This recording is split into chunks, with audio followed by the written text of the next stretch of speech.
Yes, subscribe. You always dey watch we program them, but you not subscribe yet to the channel. All wetin you get for do, press this red subscribe button, and then you come over here and press this bell. To the bell option, press this one with all. E don done. E no get for cost you anything. When you do this, na sign for show say you dey support we for make we do more. Thank you for we don help we for share this program. Yeah, God bless you.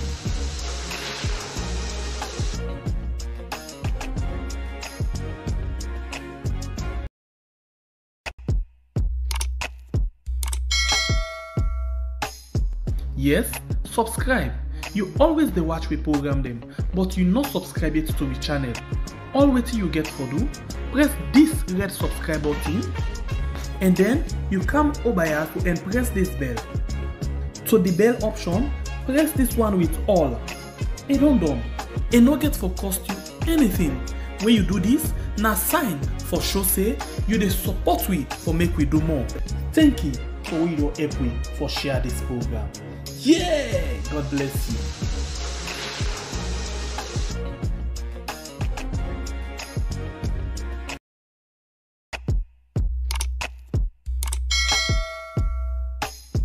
Yes, subscribe. You always dey watch we program them, but you not subscribe yet to the channel.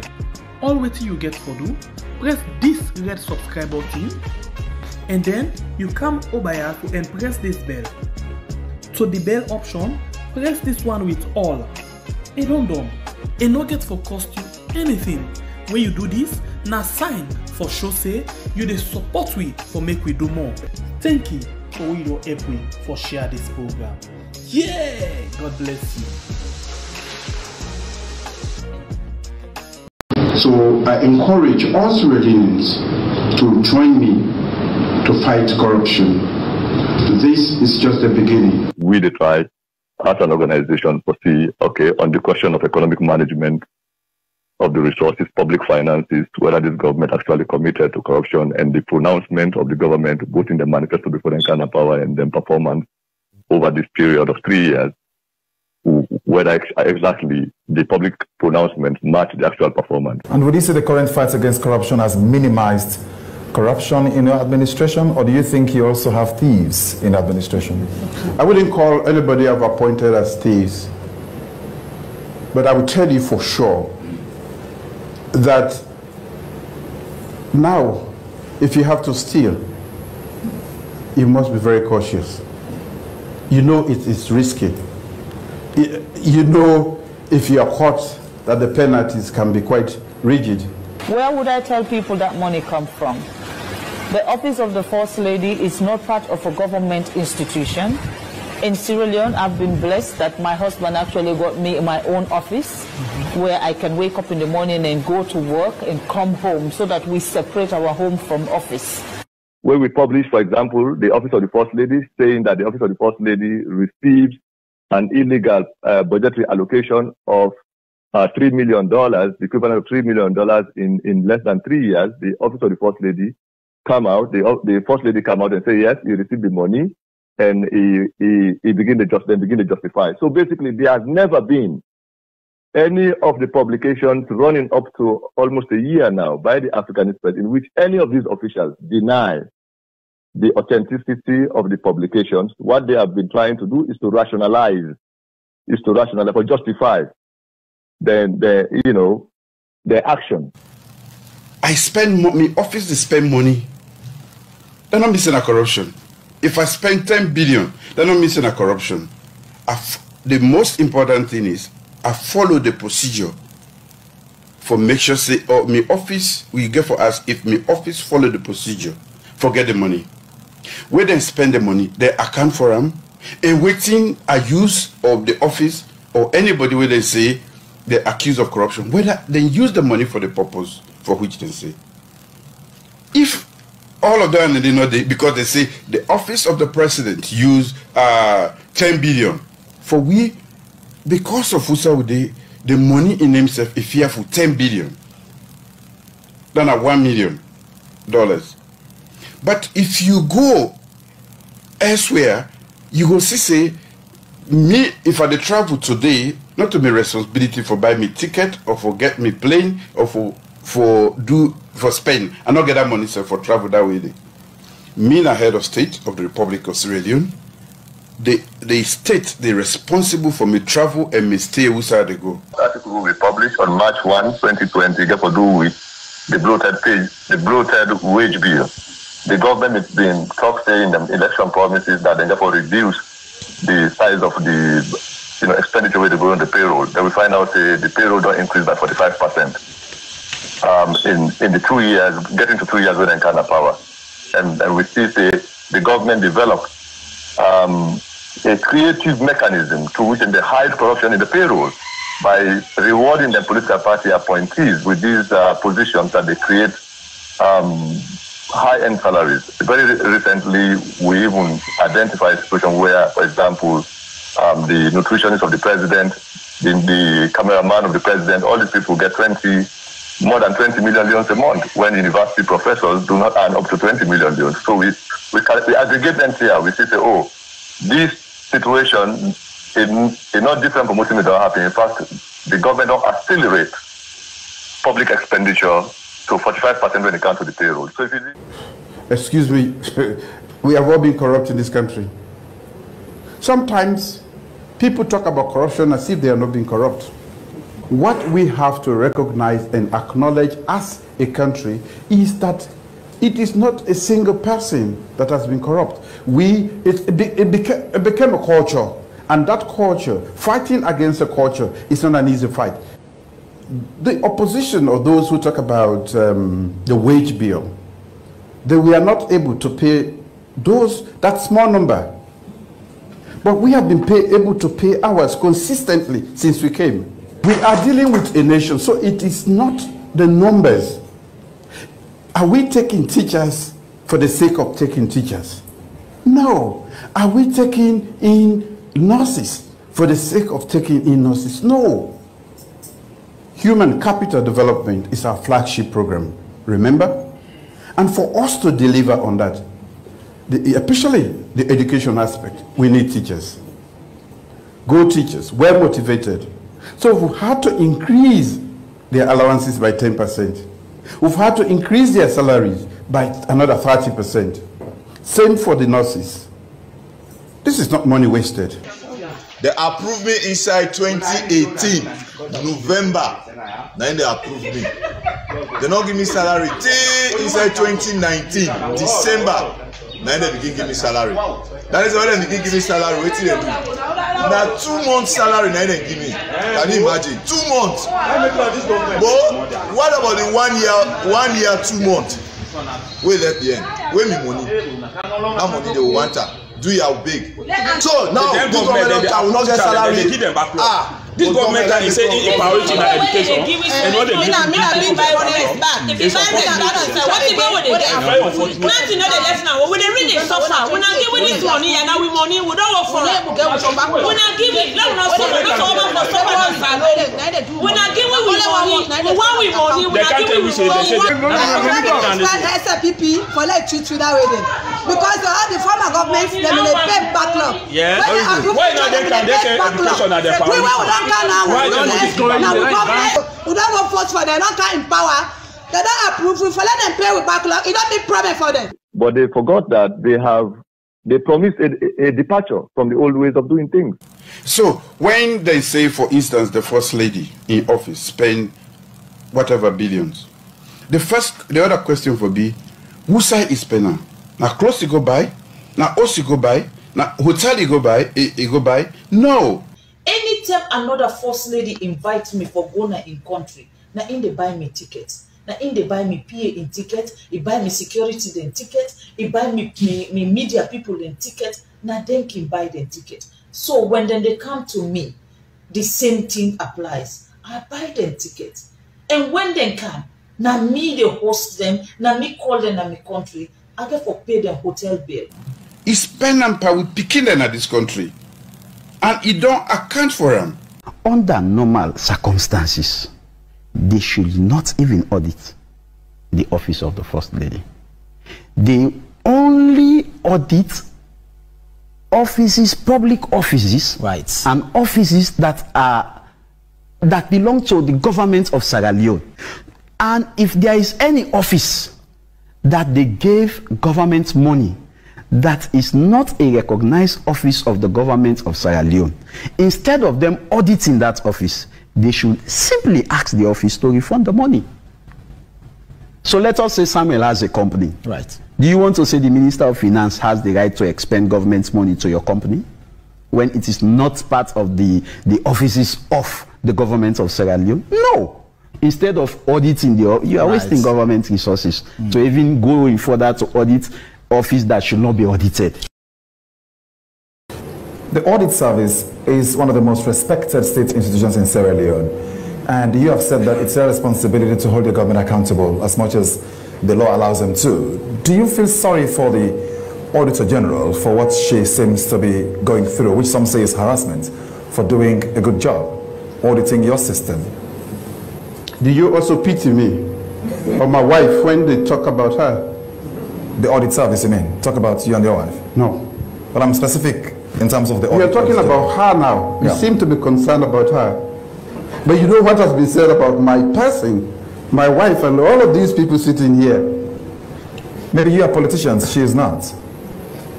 Public officer. When you step into that space, there is no more fence. You are open. They say everything and anything about you. You think my intervention is going to stop? No. Should I call it the accusation you're making? It's the same thing my wife tells me. They are telling me I'm a thief, I'm not this, and she cries and that. I say, I've been called worse names than that. But nobody called me to come here. I chose to come here. If you can't stand the heat, don't go to the kitchen. As long as you take money on behalf of the Sierra Leonean people, as long as you take public office and the attendant resources they give you, you subjected to public scrutiny. So let nobody no come public for can intimidate anybody with regards to accountability. Accountability na fundamental of governance, na fundamental of democracy, na part and parcel. When you give me something on behalf of the Sierra Leonean people, I get right for can answer. Say, that's the way you give me. Now so I do. You get something where the money you. Now this week on Sierra Leone. Well, are you and Justin they give you the chance for make you blow your mind. Now the program.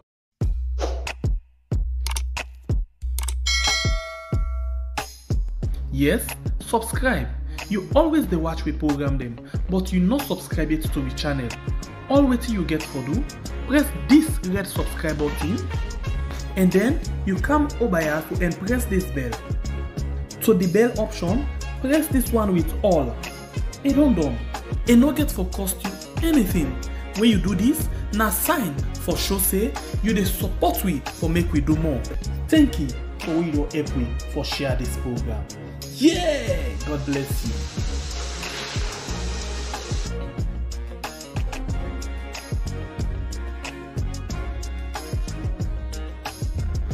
There are critical areas in the press statement, the conclusion of your investigation. First, let's take the leadership impressed.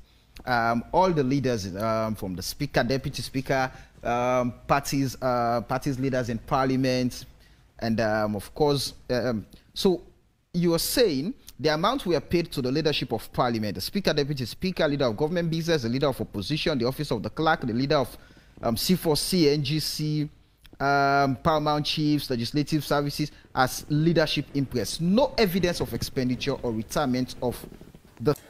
All right, another wonderful edition of the program we are today. As we've been promising, we're actually the host Africanist Press. The young big man, the man way done the day before for the publish plenty things them about this we caretaker in administration. It don't they tell we plenty things them how the government they spend money, how then they get money, who that for spend money, who that don't spend that legally, who that don't spend that illegally, waiting they don't give money for where they don't use them, all of them things then they don't talk about them. So today they also follow we talk about waiting at the things they all where they don't publish. within the last 12 months, you know, as we dey roll over now for go inside the month of January, where you go say 2022, where plenty people can say Happy New Year, me know that yo. Well, today we dey can't see waiting and waiting it gets, yeah? Or waiting na the things them we need for make we understand as we dey go about this program. But what you been done to listen, now just summary of things them where the Africanist press been done the pull na do. And interestingly, we had been just can be and then small one or more with the advice and say, come on, this is fine. Let's put it into video format. As Africanist press, they put paper to pen and they write. Now with the spy. And make sure say we bring things them out where you need for know. But until you know now, not all we get the work. We just the join hand together. The one they will take the lead. For say, these people are then say let we join them in the fight against corruption. Let we turn the lights. We can tell you say it's easy for points the torchlights pan somebody empty. But when they point them by you now, you go begin the torment as if you know the see fine. You know how it's like, eh? So for accuse other person of being corrupt, it's easy. But when the corruption case turn by you now, you know how me your uncle can begin the stomach, eh? As you understand anything in there? Stay with me. We there so for come talk about different things then. The thing we been just listen to, now the corruption we been the play between the office of the First Lady and the Parliament as anti-corruption been the side in a oja and say na systemic things and so wait. If you say you can't fight corruption and you meet up problem when it's systemic, it means saying a thing will be done inside the system. Because of it near to you, so you know for fight them. Well, we can look into this, yeah. 12 months of the Africanist press, the publication.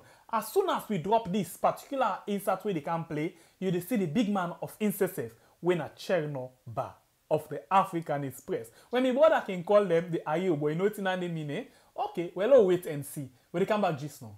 There are critical areas in the press statements, the conclusion of your investigation. First, let's take the leadership impressed.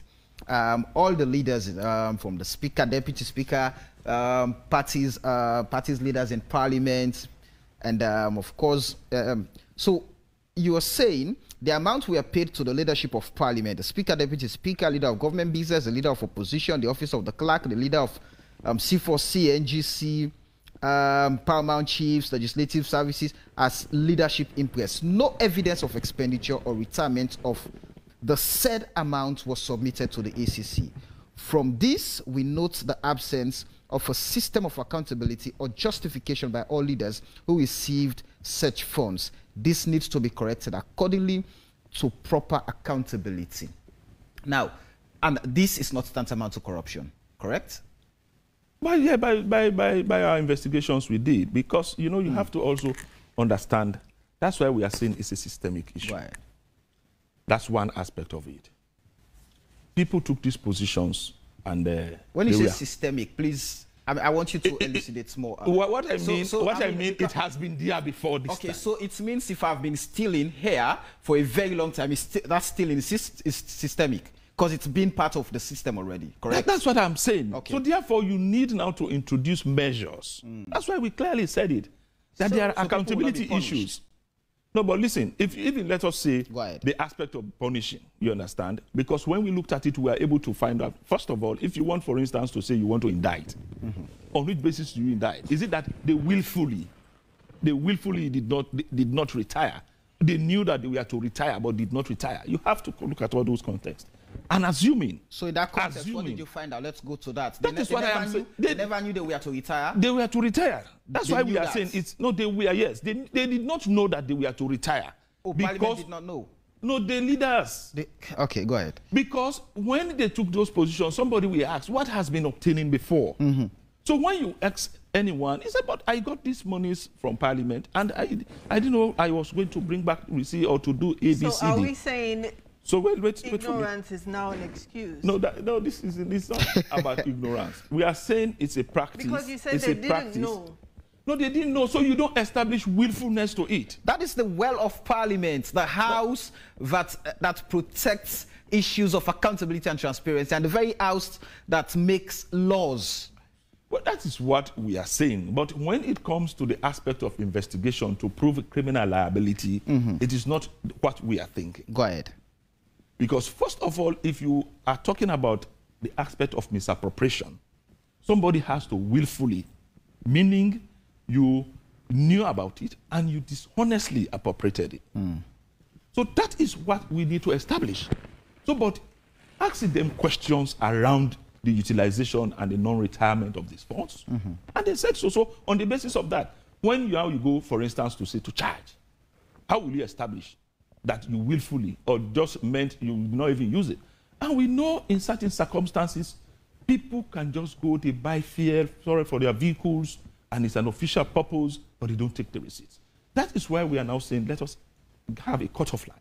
But let us assume without considering. Let me assume without considering that yes, this is what happened. Will it be prudent and reasonable to charge all of the leaders of parliament, the deputy speaker, the speaker, if it were you, the commissioner, looking at the relevance in the governance system on this threshold? Did they go against on this the threshold? Law? No. Did they go against they the did law? not. That's what I am saying. On this threshold. So they acted in accordance with the law. What I am saying. Did they act in accordance with the law? No, listen. Let us don't be asking those questions. No, we have to put into perspective, Did Antonia. the parliamentarians act in accordance with the law? No.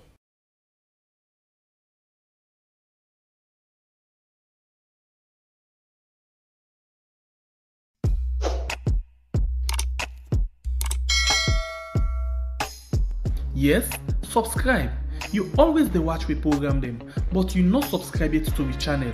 All wetin you get for do, press this red subscribe button, and then you come over here and press this bell. To the bell option, press this one with all. E don done. E no get for cost you anything. When you do this, na sign for show say you dey support we for make we do more. Thank you for we don help we for share this program. Yeah, God bless you.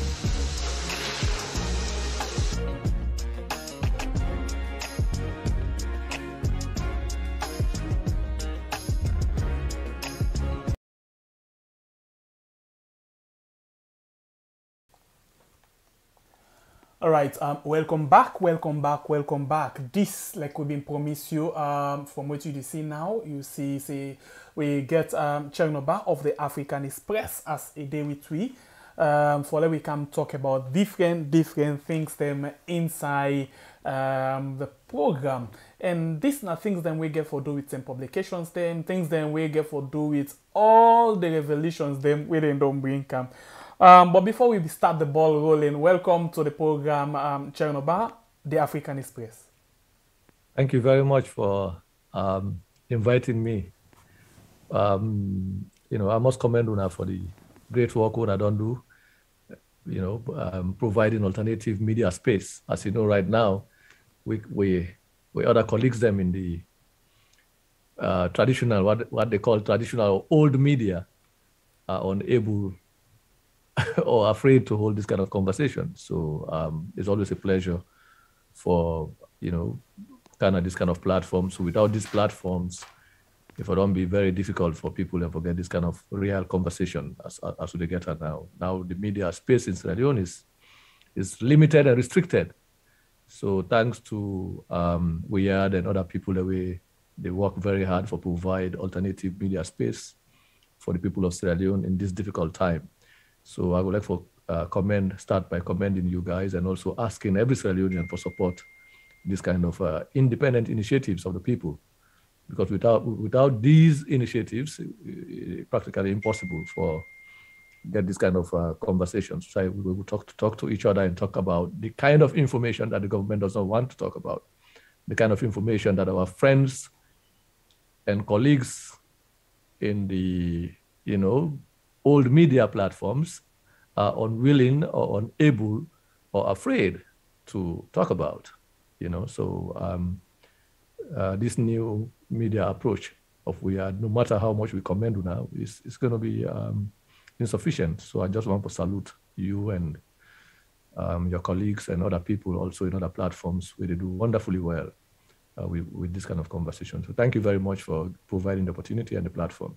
Thank you very much. I hope say this cap you don't give me so right now. We go able for carry on with this kind of ship we can take on today. Before this time, the social media they say now the emerging media, but now the alternative media for weird. So because like you don't rightly say before this time you so say, a small thing just they come up. People not again so much attention. But now if you find out now all of within people they above pan now they come up from the social media. Within tinkle of an highway something happen, it don't they all over and the first highway they look at now the social media. So we self happy for be part of this kind of trend. For let we self give voice to people and we feel say they need for let them talk. Especially on we Blue Mind program. So yeah. Let's go now to the ball rolling.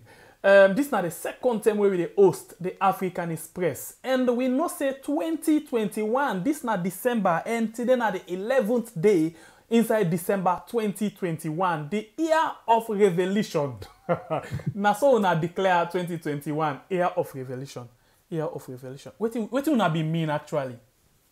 Well, you know, say between 2018 to almost 2020, the Julius Maada Bio administration, the Bio regime, dominate the narrative around corruption, around governance and everything. You remember the president went around the country, even before the Commission of Inquiries were set up, before even the launch of the government transition report, and declare everybody who has served in public service, basically criminalized national service by calling every individual who has served in the previous administration as corrupt, the famous word Anyampi. So in all this and Sierra Leone, he repeat them also in the United States when he came to the UN General Assembly in town hall meetings. So then he promised that they were going to undertake a robust campaign against corruption and invite the people of Sierra Leone for participate in the struggle against corruption, to the extent that he declared the fight against corruption as a national security threat, and invoke or invite every Sierra Leonean for joining the fight. So 2 years down the line, the only corruption that we were talking about was the corruption that we spoke about between 2007 or 2008 to 2018. So nobody appeared to be interested or was willing to talk about the corruption that was happening between 2018 going forward. That is to say, the corruption that was evident, you know, under the BU administration. So we decide to intervene in that kind of conversation and say corruption is a living organism, a dynamic situation. Corruption is not just something that happened in the past, but it's an everyday phenomenon that the Maada Bio administration, with its proclamation of fighting corruption, even at the time when they spend a lot of money in holding hearings around corruption that has happened under the APC, they were also involved in massive loot of public resources.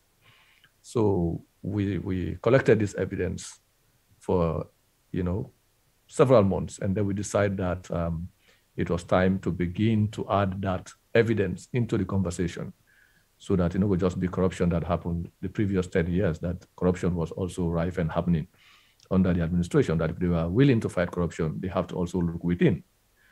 So we intervene, and by the end of 2020, the audit report of 2019 came out and basically validate all of the issues that we have published from March 1, 2020 up to December. So in one of the interviews last year, I think December, towards the end of last year, we announced that in we have already shown that there was corruption under the BU administration.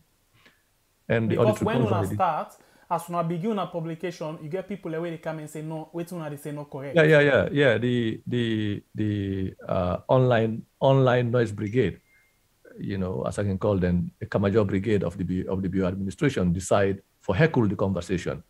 You know, these are small individuals, some of them are high school dropouts, you know, who were largely been used by these people who are involved in corruption for heckle, for confuse the conversation. So they may just say a lie, this kind of situation. But that is always the case. We knew what it was all about, and we know the evidence in front of we. So we decided we will remain focused and committed in pursuing in revealing the evidence. So by December, it was already, the lines were clearly drawn out.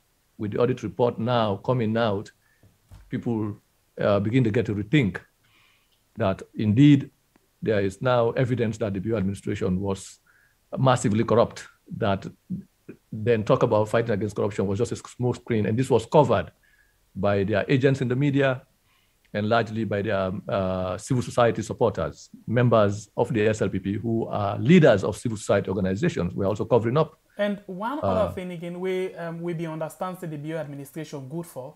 Now waiting where they made a call a lot for London the image, for pay according to revelations, then according to our publication them, then they pay in some international media them for make they able for wash and find one as if they look clean and waiting. But with una revelation then, where una broke with inside 2021 as una declare year of revelation, we begin see the big traditional media house them begin they call the Africanist press because now they don't begin see serious how you call them evidence them concerning una publication them where una be done the bring come, especially when the audit report self come and say yes, what people have been they talk not true.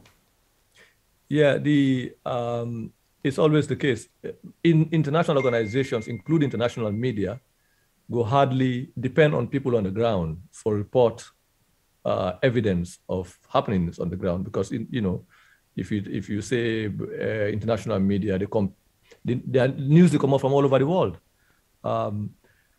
more than 100 countries. So you get these events, greater events, Afghanistan, different sides. So if people then wait for provide alternative information appear, or wait for provide real information of what is happening on the ground appear for be apprentices of the regime, it's going to be difficult. So that is why before we intervention, the only narrative, the only story about corruption was a story that was told by Madabio and his supporters, and people in government. They were the only people, their voices were the only voices out there. Anybody who talk about corruption was also stigmatized as a member or supporter of the APC, of the previous regime. So they blackmail people into silence and also criminalize everybody. And those who they cannot, they also scare them into remaining quiet. So that was the problem. So both the civil society, partisan civil society organizations who are led by members of the SLPP, and their members or supporters also in the media help for consolidate that narrative. And that narrative went to the international community. So before we come, so by December, we then announced, since we've already established that there's corruption within the administration, now by 2021, we declare, we are going to reveal the protagonist of that corruption, the individual that we're responsible for this corruption. And then we should say, again, with evidence that this corruption, in fact, was not happening by lower ranking officials of the administration. It starts from the president. It involves the president's wife. It involves the president's chief minister and his leading cabinet officials. And that this corruption was also sanctioned by the president, to the extent that the president even seek for pass law for validating corruption. And we show the channels through which this corruption is happening, the hidden methods through which they thief government money, through travel, illegal funding, the secret bank account of the wife of the president, and all of these issues. So we knew by December 2020, getting into 2021, with the evidence in front of we had already said we are going to declare 2021 as a year of revelation. What we meant by that was that we are going to reveal, we're going to show the people of Sierra Leone real evidence of graft, not just reports of graft, but also evidence of graft, and evidence and the protagonists, the people that were responsible for this corruption.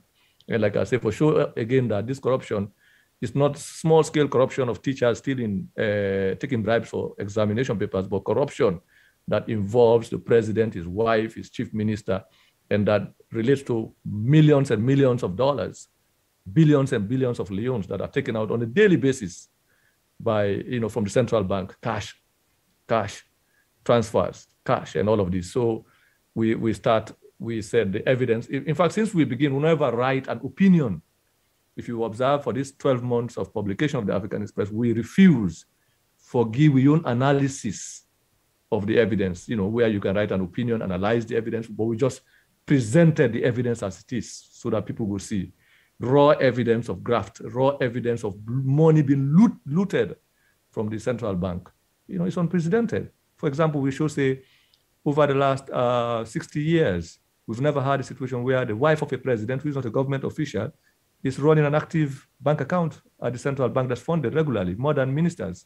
We showed that. Nobody denied. And that was when this evidence came out, you see, the international community, the international media now had to pay attention because these are not allegations.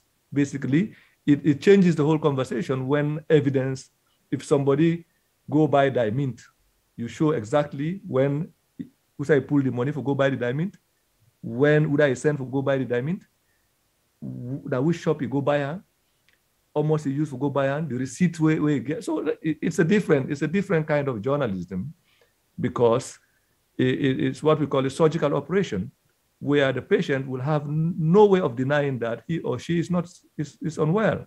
Because when you dissect the administration, you open the intestines of the administration and show exactly the evidence of graft that's laying out there, the patient will have nothing to say other than to say, hey, I don't deal with this kind of sickness from when they born me.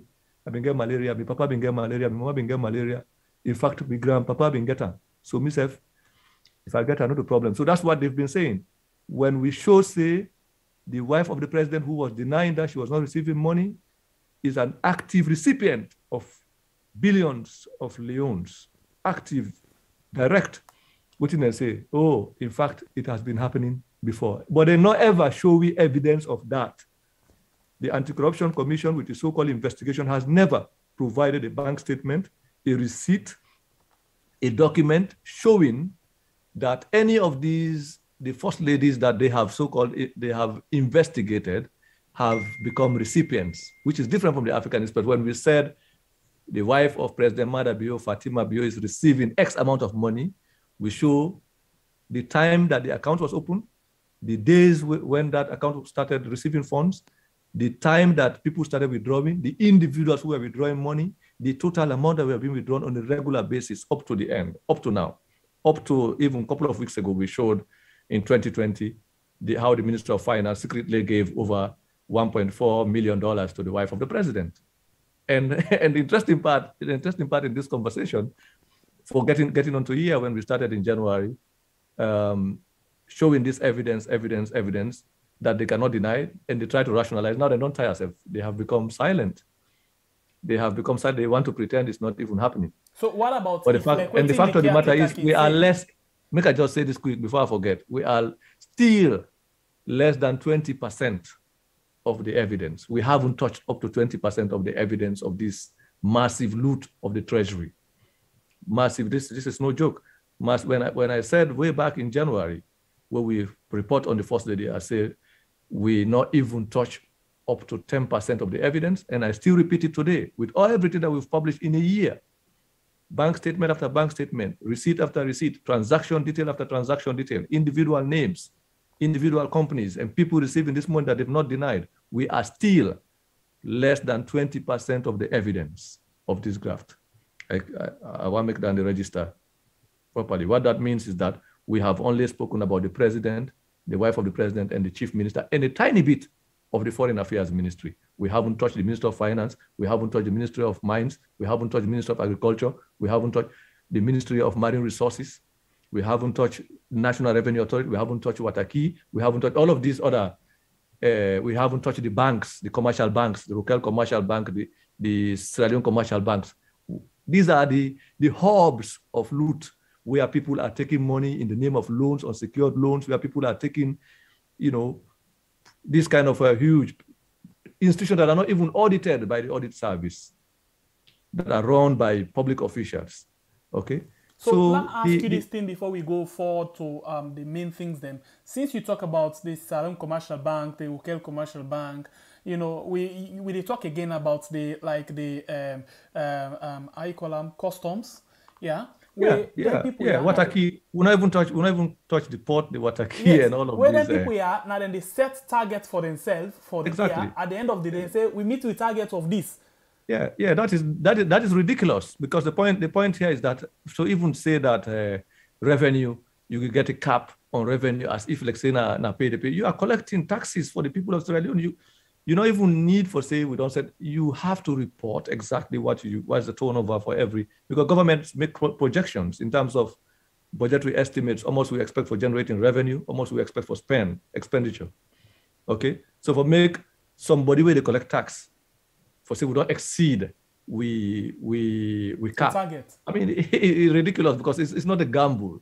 Revenue generation, revenue collection is not a gambling enterprise where you walk into a casino and say, I don't win, I mean, expect I will win 500, I don't win 1 million.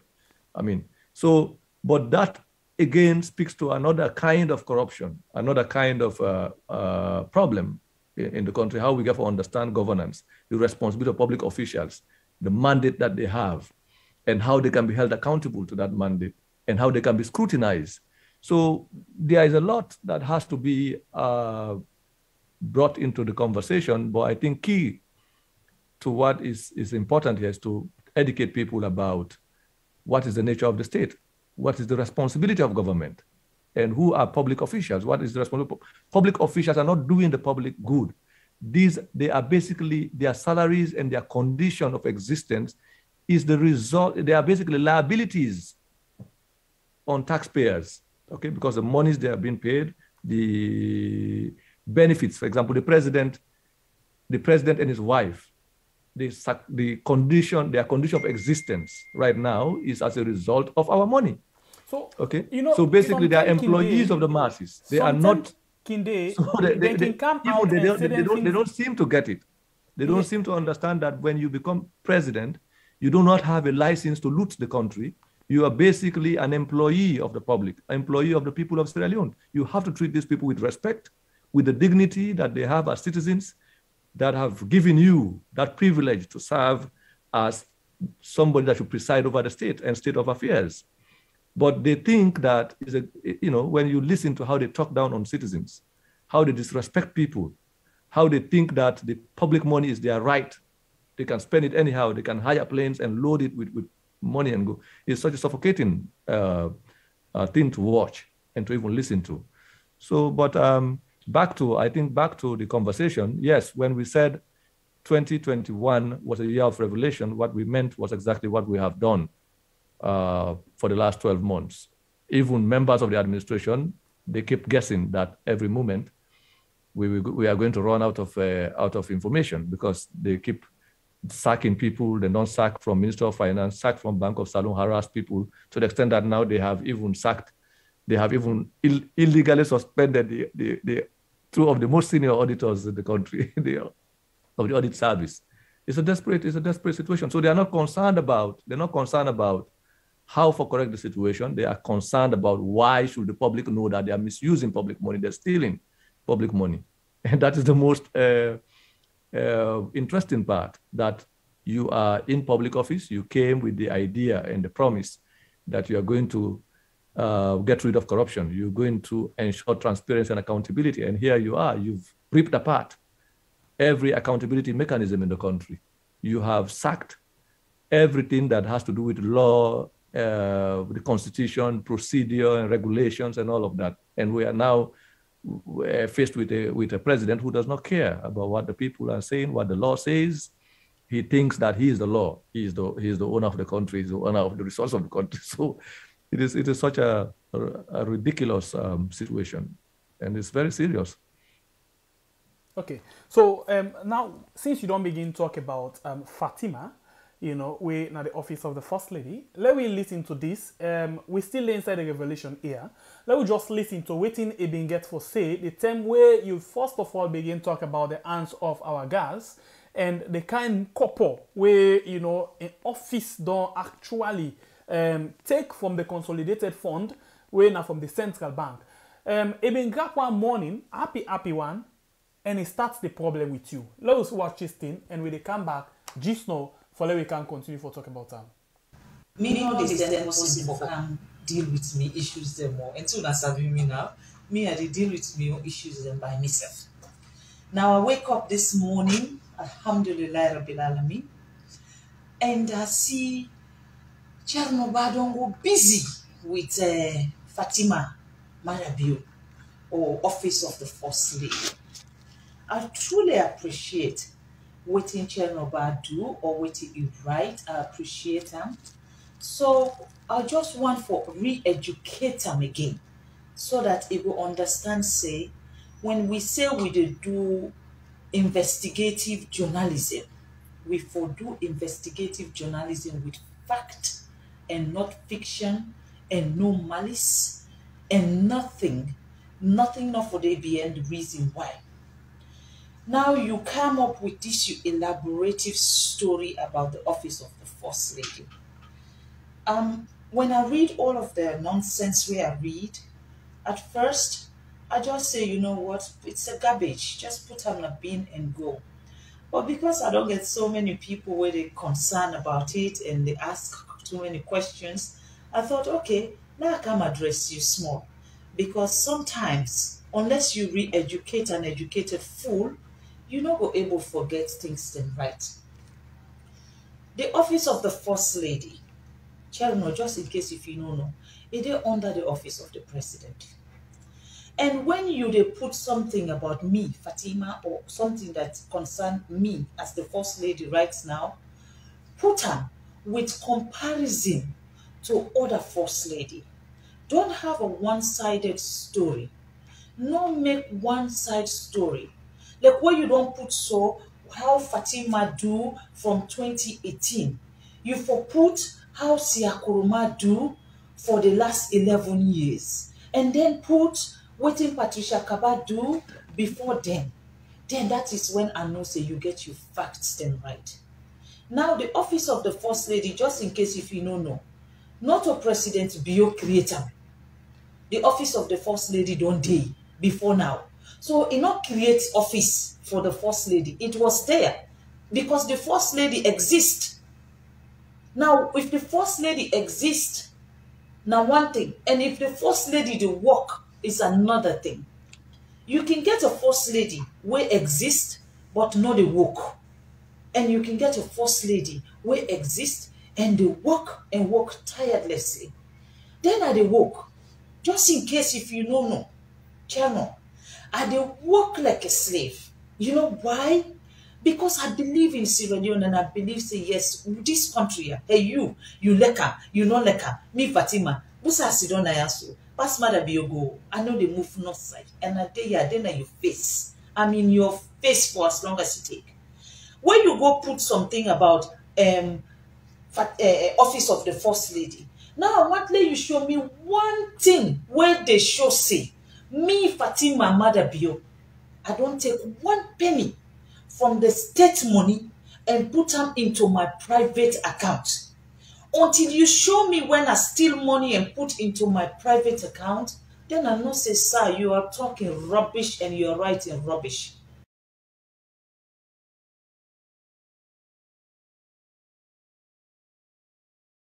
Well, you know, you're exactly waiting Fatima being get for say, you know, with regards this particular publication, where Chernobyl they make basically when they talk about the answer of our girls, where it talk about the kind couple where Fatima been do, you know, withdraw from the consolidated fund, where it say, you know, no First Lady no ever do the kind thing in the well. And Fatima become very strong and say, let educate the educated fools.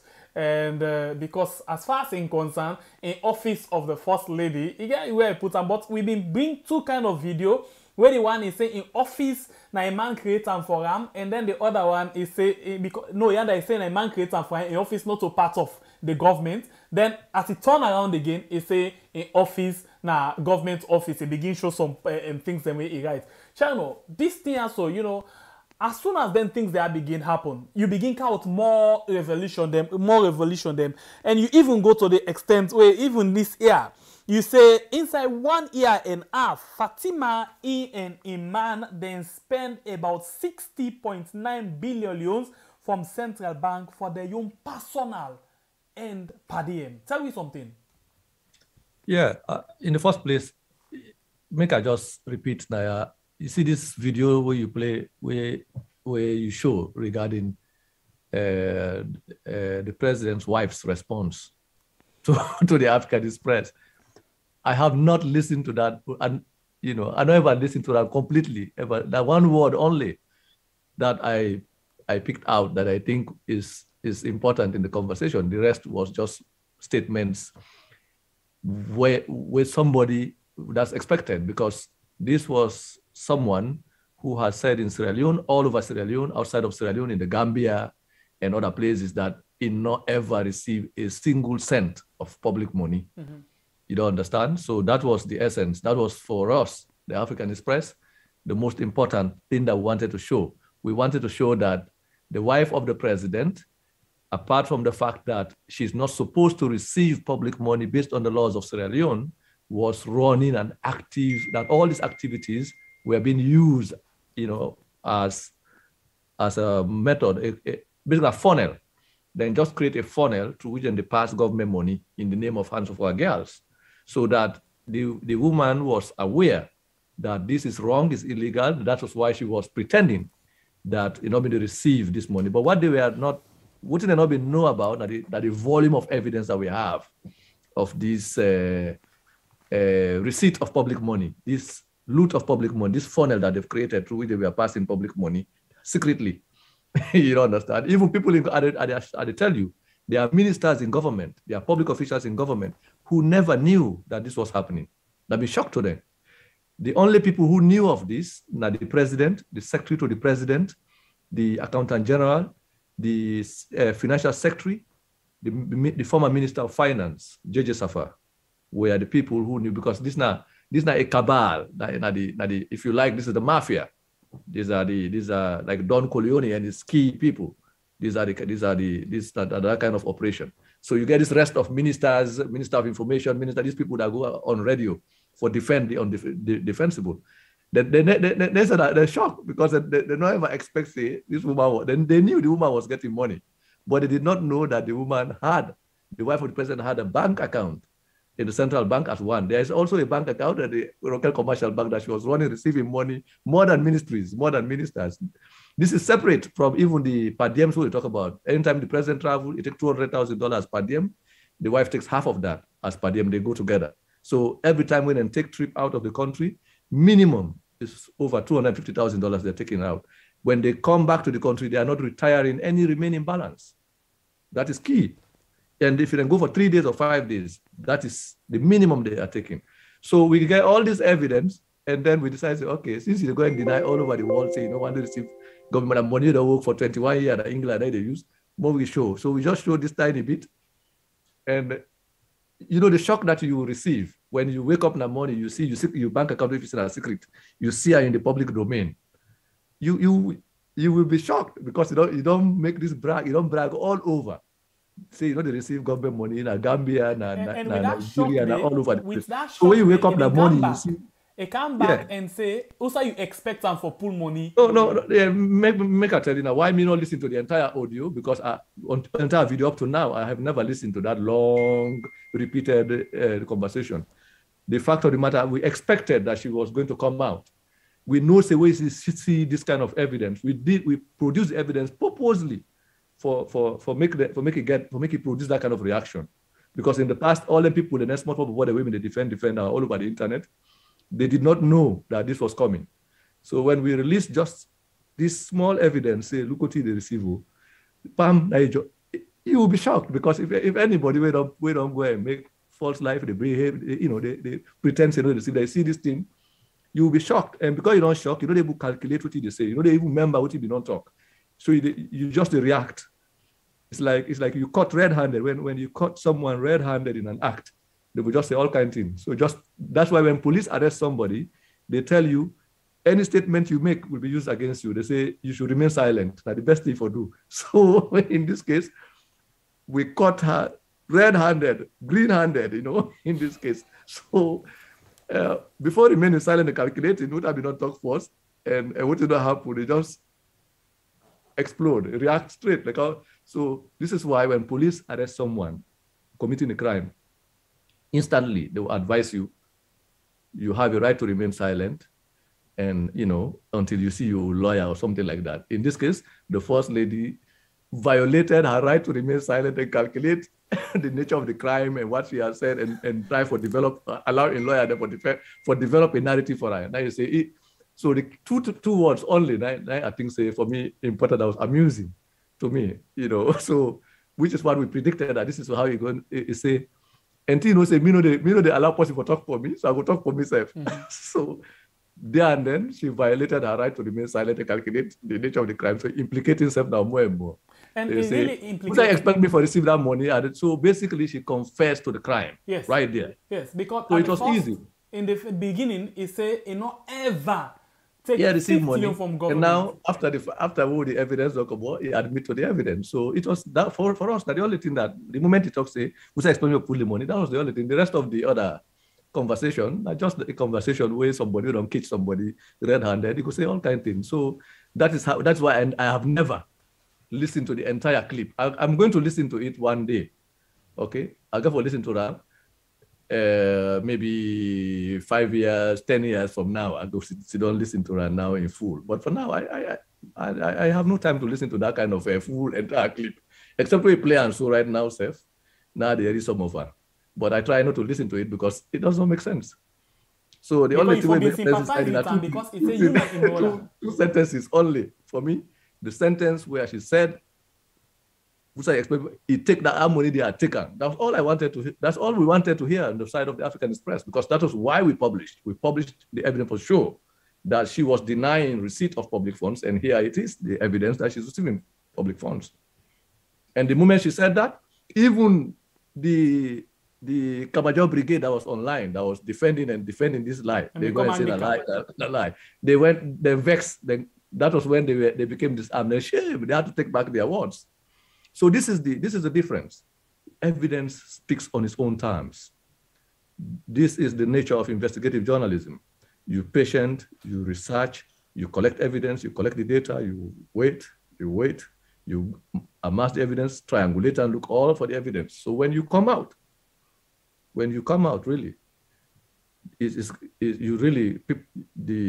people involved will have nothing to say. And for the Africanist press, that is key. We spend time, collect data, collect evidence, and sit on it. And make sure, say, by the time it comes out, the people who are involved will just run away. Either they remain silent or they decide to pretend nothing is happening. Because the more you speak about it, the more you're going to be robbed. And the more you challenge it, the more we will produce more evidence. So they've known that now. Now the government just don't know, they just watch it. This not just the government know now. Fatima particularly, where in the post where always they come back at the Africanist press, don't aware of that one day. That is why even when they come out with plenty of revelation now, it decide for respect, or it take now a right of remain silent. Yeah, but make us say this now. Still, I want to repeat, we have not actually touched the real aspect that we're going to get into. We just show. This the monami, this particular talk we begin talk so the monami. If you say you not touch half it, if you say you not touch, by December 2020, we said the same thing, that in 2021 we're going to reveal evidence of corruption and the protagonists of the corruption. So we don't spend 12 months doing that. You don't understand. And so and the interesting part that we have not touched, for example, the entire 2021, we just show for COVID money that's been hidden in Union Trust Bank and other aspects, but we not even touch the entire money. We not spend 2021, and all of this. We still less than 25% of the evidence of this government's graft, and they know it. They know them. That's one of the reasons why they're silent, because they know what they've done. And they know again that the nature of things we're bringing out, then they know, say, there is more to come that is more serious than what has already come out. So that is the problem. But we laugh about these things, we smile about them, but they are very serious because we're dealing with a very callous regime, individuals who have no conscience, who show no remorse for this kind of destruction. And this should be, Sierra Leoneans should be concerned, but I think Sierra Leoneans who are supporters of the SLPP should be more concerned because the damage that Bio is creating for their party is more serious. It's going to take decades for the SLPP to repair the damage of the power regime. Okay, that are one thing we need to underline. For the people of Sierra Leone, this current suffering, the current hardship, the current the banality of the regime is something they are enduring. But more particularly, the weight of what we're talking about is going to be felt by people who call themselves SLPP, who are supporters of SLPP, who think they own the party, because the damage that Mada Bio, his wife, and his few cabal are causing for the SLPP is going to be a perennial damage. It's going to take them decades to repair if they are only able to repair that. Before I take you back that is what this thing is about. Before I take you back to the question where I ask you where you don't answer yet, let's go back. Usa, you just touched on just now. Caretaker Bio always they talk say before this time we didn't talk about we country na corruption, but now things done better. What do you get for say you don't look into the corruption business of the country? They're not willing to talk about corruption anymore because they don't use corruption as a smoke screen for clamp down on opposition and their opponents. You see, every time we talk about corruption, now for example, we highlight this case of the First Lady. The Anti-Corruption Commission say don't investigate, and if you check, they never interviewed people who they claim were previous First Ladies. They just came out with a conclusion. Okay, you see the Foreign Affairs story where we reported that money when it that comes was to that, they transferred. not go there to the candy. No, not so you see. So basically, in brief, we every Sierra Leonean know that the government's talk about corruption is just plain hypocrisy. Not only them, even their international partners are beginning to see that. You see increasingly now international organizations are distancing themselves from the senseless nature of how they run the government. The EU went to Sierra Leone, and for the first time, you have international organizations reading a statement, a verdict against the anti-democratic nature of a government in their home country. You know, that's a serious thing, both for the country and the people who are in power, who think that, you know, they are not going to be held accountable for this damage that they are causing in the country. So even when you see in one breath, they will tell you, Mada Bio, for example, says he's traveling all over the world for repair the damage or the image of the country, whatever image he thinks he's repairing. But now, the very organizations that he thinks he's lobbying, and they don't can now talk, say, you are anti-democratic, your institutions are not independent, your police force, your judiciary, your electoral commission, and all of these democratic institutions, they don't rate them 0. Just this week, what did they do? They decide for insult the entire international community. They are averse to even criticism. They are averse to even being asked to do things rightly. You see. So previously, before then, anytime the EU tweet, they go Twitter. So they're not even honest for reporting transactions in meetings. When they meet with diplomats, they will report wrongly about what, you know. All for example, they get fruitful meeting. Yeah, the EU meet with this man, with the president. The EU went to issue a statement. The president was tweeting that the EU has commended him. And then the EU, they read a statement for criticize how they are running government. So it has gone to the point where the government, where these people think that running government is based on deception, lies, and violence. So how you expect people to take you serious, both nationally and internationally? That is the problem. And the idea that we are a respected country is funny, because the people you are saying they respect, they don't go to your country now, then they tell you, say, you know, you do things. Look, the World Bank, they are saying, we provided money to you, but now we think step A, step B, step C, you're supposed to follow them. You not follow them. So we are withdrawing money. Basically, they're asking you to do the right thing.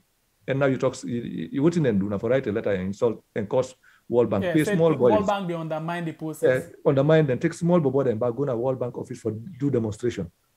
Is that how you run government? Is that what democracy is about? It's about consultation. It's about embarrassing. You know, so, but I think people who call themselves SLPP should be more concerned than those of us who think that government should run right. Because in the final analysis, the damage is going to be suffered by their own party than any other group, than any organization in the country.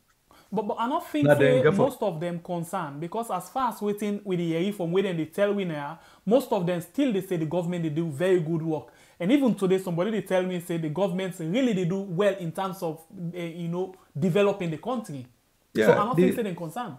No, they are the real. Don't forget the SLPP don't split 2 times in the history. Then split in 2005 and formed PMDC. Then split leading up to 2018 and formed NGC. So basically what you have, the thinking representatives of the party, people who are the real people with the intellect, the ideas, the civility, and the culture of the party are basically not in the party. You have this militant group that led ordinary people, you know, for hijack the party, and then they've hijacked the state. So what is doing now, that reputation of the party is what they are destroying. So, and the sad part is they are even now cut off from their ordinary membership. You look at the recent intra-party violence. The party had that violence before they captured state power. Now, more violence, even with state power, to the extent that the president single-handedly forced the party to change the constitution and made himself the leader and split the power of the party chairman, to the extent that now so the SLPP is in deep crisis. Because I mean, just flag bearer and they get. Yeah, flag bearer and the chairman was the chairman and leader. Yes. The flag bearer is separate. Now, he don't hijack even the party leadership. By becoming president, he changed the party, make the party, don't make him party leader. All right. So Adika, you go back. You know, these are the party's problems. But that same unconstitutional nature that they have in the same violence within the party is what they have transported at the national level. But the national level is going to be different. Things that, you know, plenty of people, they fail for understand certain things them. And like when you talk so right now, some of them things they are supposed for the notes them down, because in the future, if we not take into serious consideration, it will tell on we. Some of them things that we see, so in a real sense, now things them way even possibly they work on the strategic communication, we don't tell we about the Marabio and in team, but we fail for listening to Alpha Side then days then they where they tell we about the attitude of this man and how he can do any kind of thing for get around these things then. But we fail for understanding things then they. So if you don't know go under, can you go back there and I be ask you a question. Before I ask you the question, you've been just talk about the census where World Bank don't pull out from. Somebody send $5 just for ask you if they don't count you. He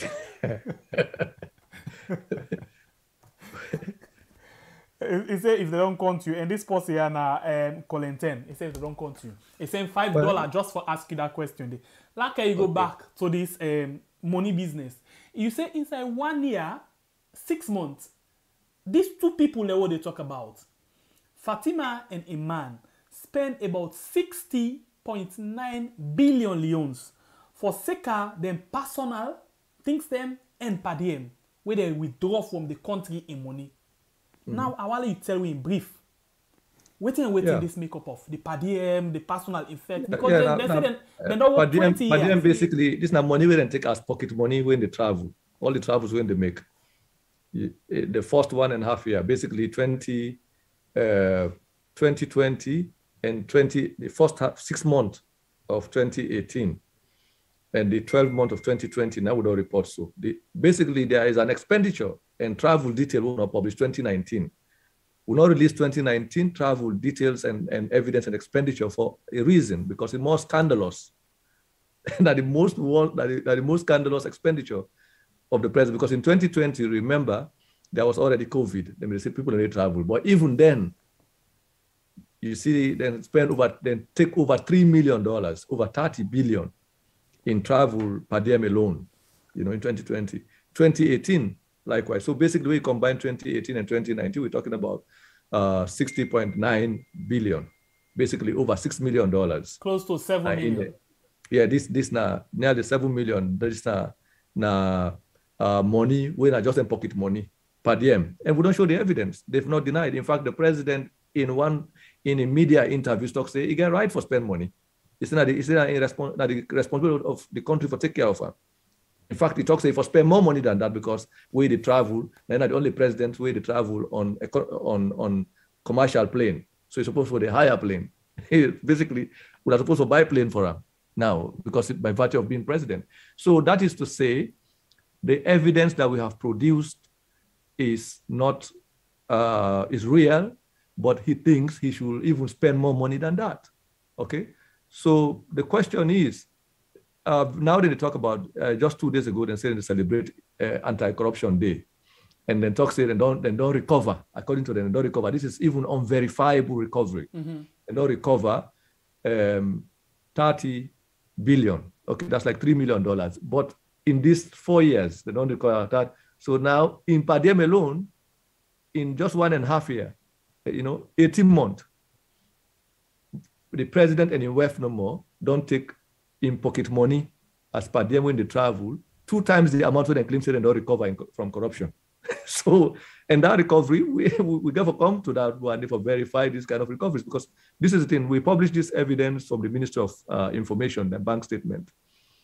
So there's a company that is giving a contract, and one of the individuals who is a owner of that company is basically someone who has been supposedly convicted of corruption.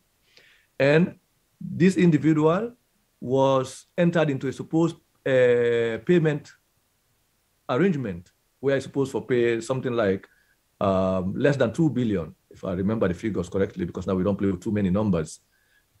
Then the Anti-Corruption Commission give that same individual in company, if we're supposed to get agreement, for pay money we don't take away and say don't take from government, the Minister of Information still give that individual in company over 5 billion contract for technological equipment and anything that they didn't have the bank statement. We don't even touch that one day. So the question is, that deals with an important thing where they reach an agreement with people for just create this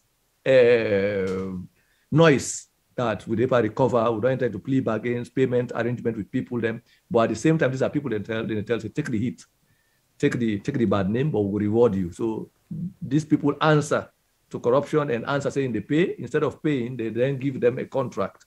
Look at what we published the bank statement. This individual came out and say they write on my Facebook page, they challenged the team, say, good, you admit to the evidence. So we got to drill that particular information down and talk about how this company that's run by an individual who was convicted of corruption and asked to be paid to pay money was also given a contract for supply technology services, for provide technology services to the Ministry of Information that is 2 times the amount of money that is said to have stolen from public money. Okay.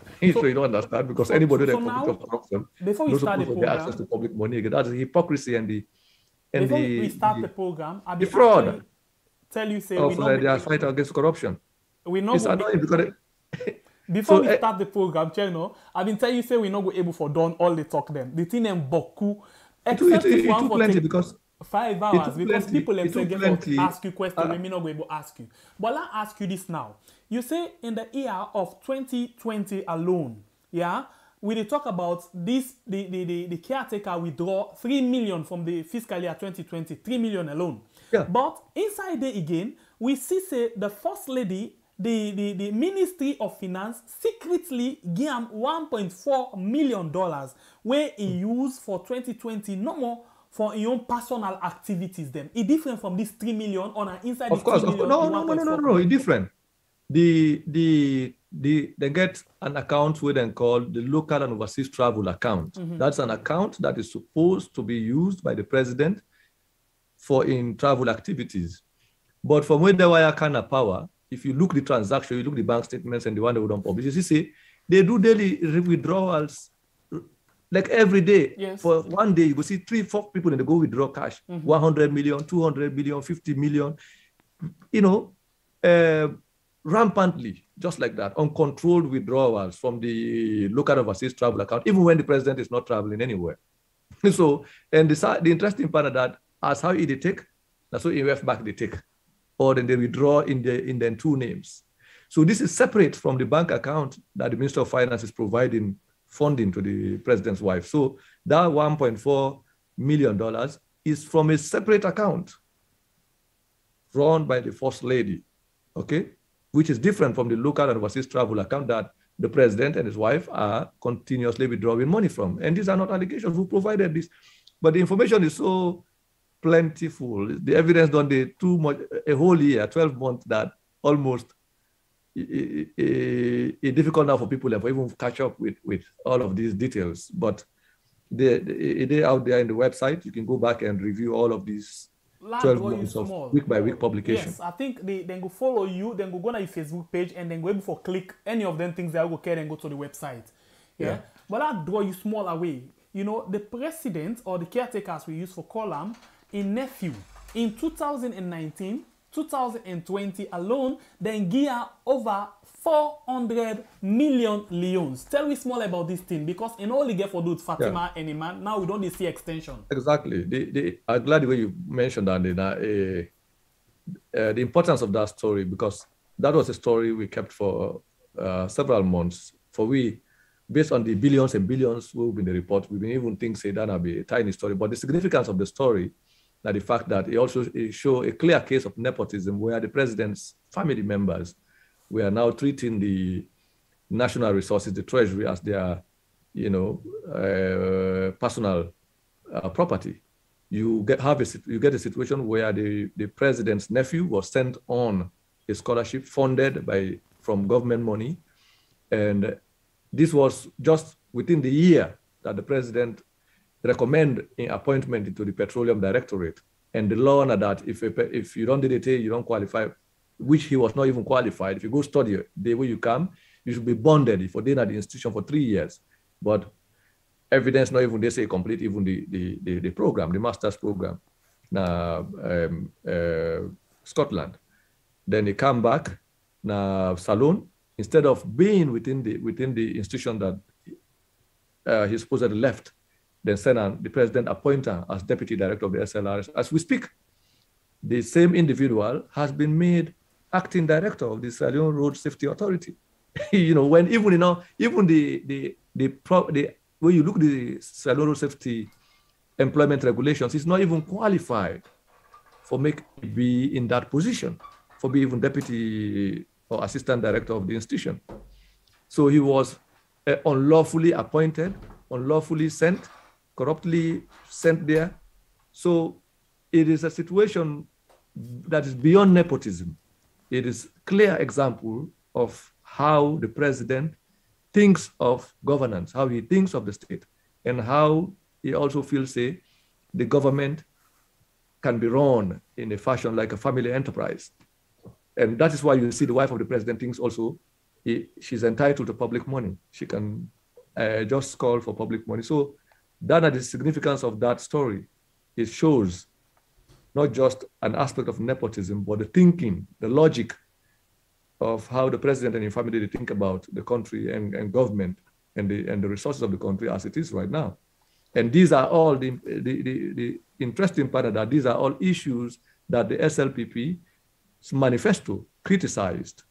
Okay, these are issues that they highlight even in the GTT report that they spoke about in their Commission of Inquiry, and they are now doing the same issues 10 times over. So the people of Sierra Leone actually will, I think, fully understand the colossal damage of the Bio regime, maybe 5 years or 10 years from now. It's going to take us time to recover from this kind of situation. It's sad, just within 4 years. So still, let's link this again. We still say Fatima Infambul again receive money again under the chief minister in office. Yeah, they are everywhere. The massive cash withdrawals and all of this. Like I said, like I said at the beginning, this is now a cabal. You have similar to the mafia, how they operate. The president, the finance minister. That is why he will have these people as finance minister, tjis or Vandi, because they are with a serious finance minister.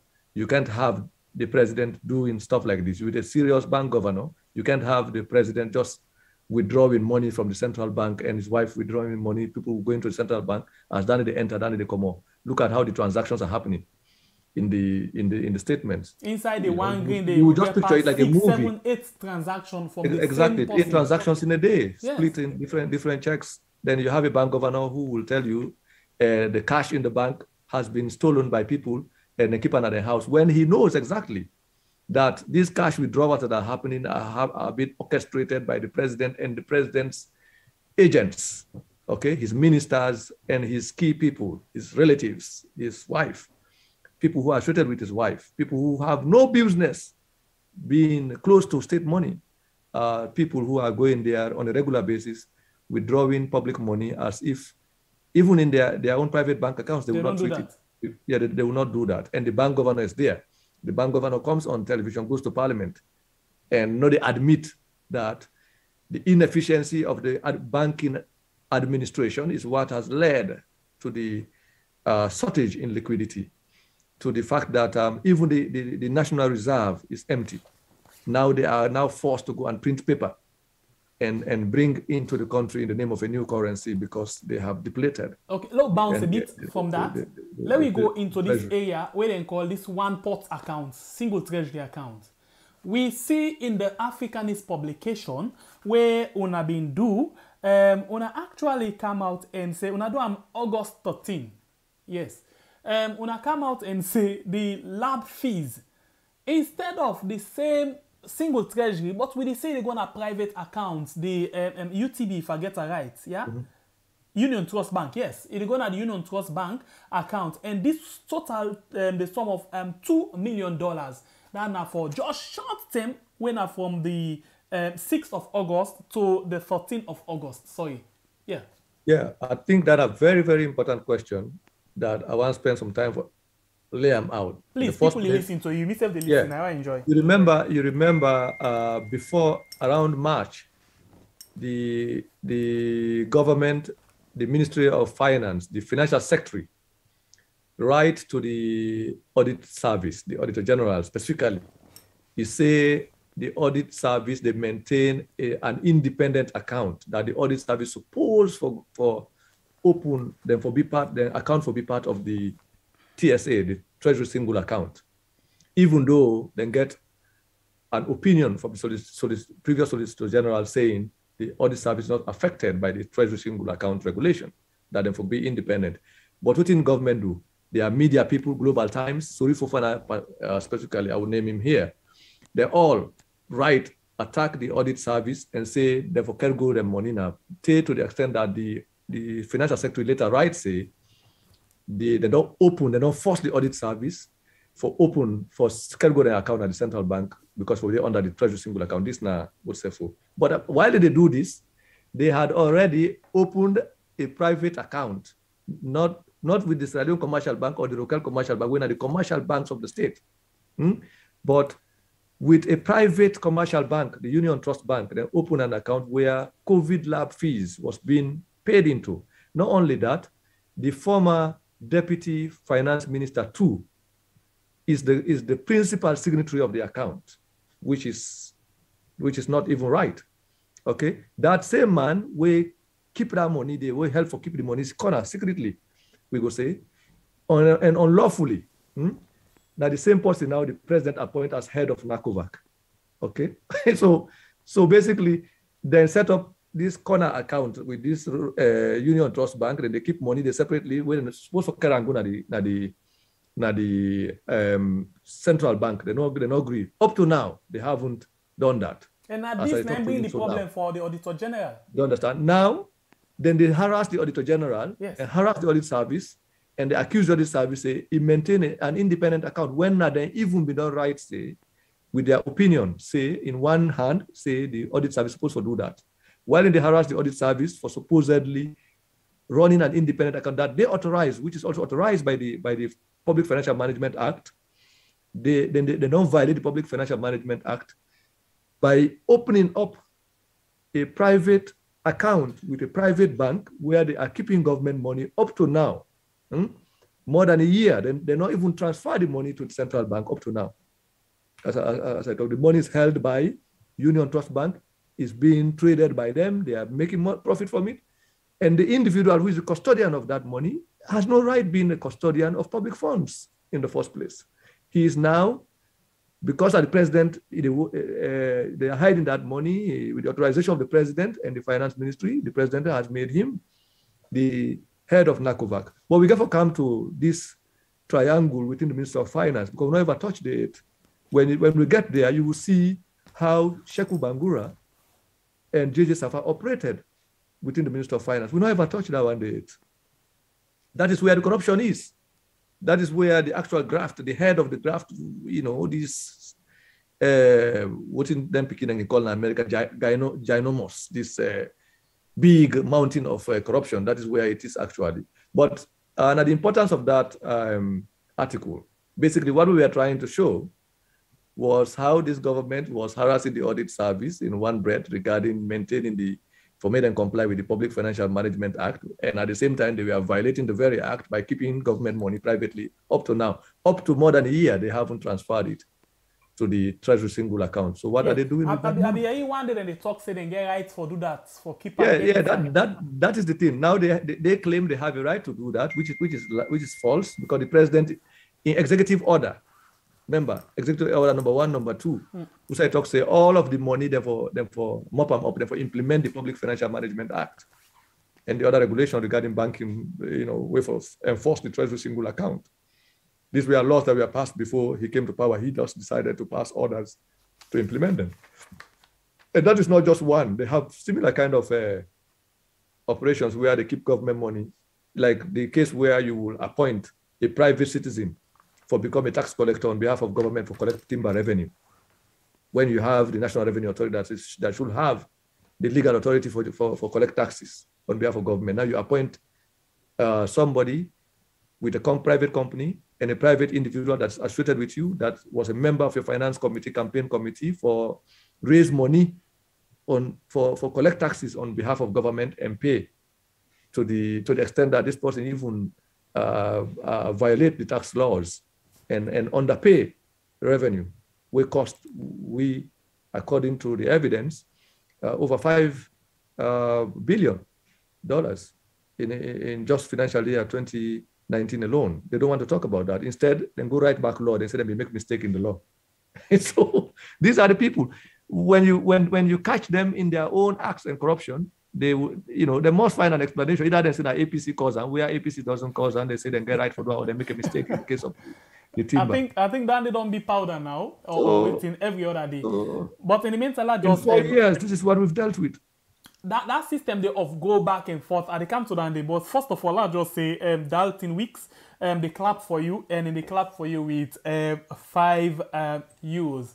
Thank you very much, Dalton. They clap for you. Say they do a very good job. So they clap for you with 5 euros. Anyway, the issue of this back and forth, yeah, we get 2 issues that we will get for keep after we people and don't call. One issue therefore do with the chance rebuilding with the Oland Force. We not go inside, and the harassment of this Auditor General, because there are things that we want to talk about inside that one day. But the keeper afterward they don't begin call. Afterward they don't call done.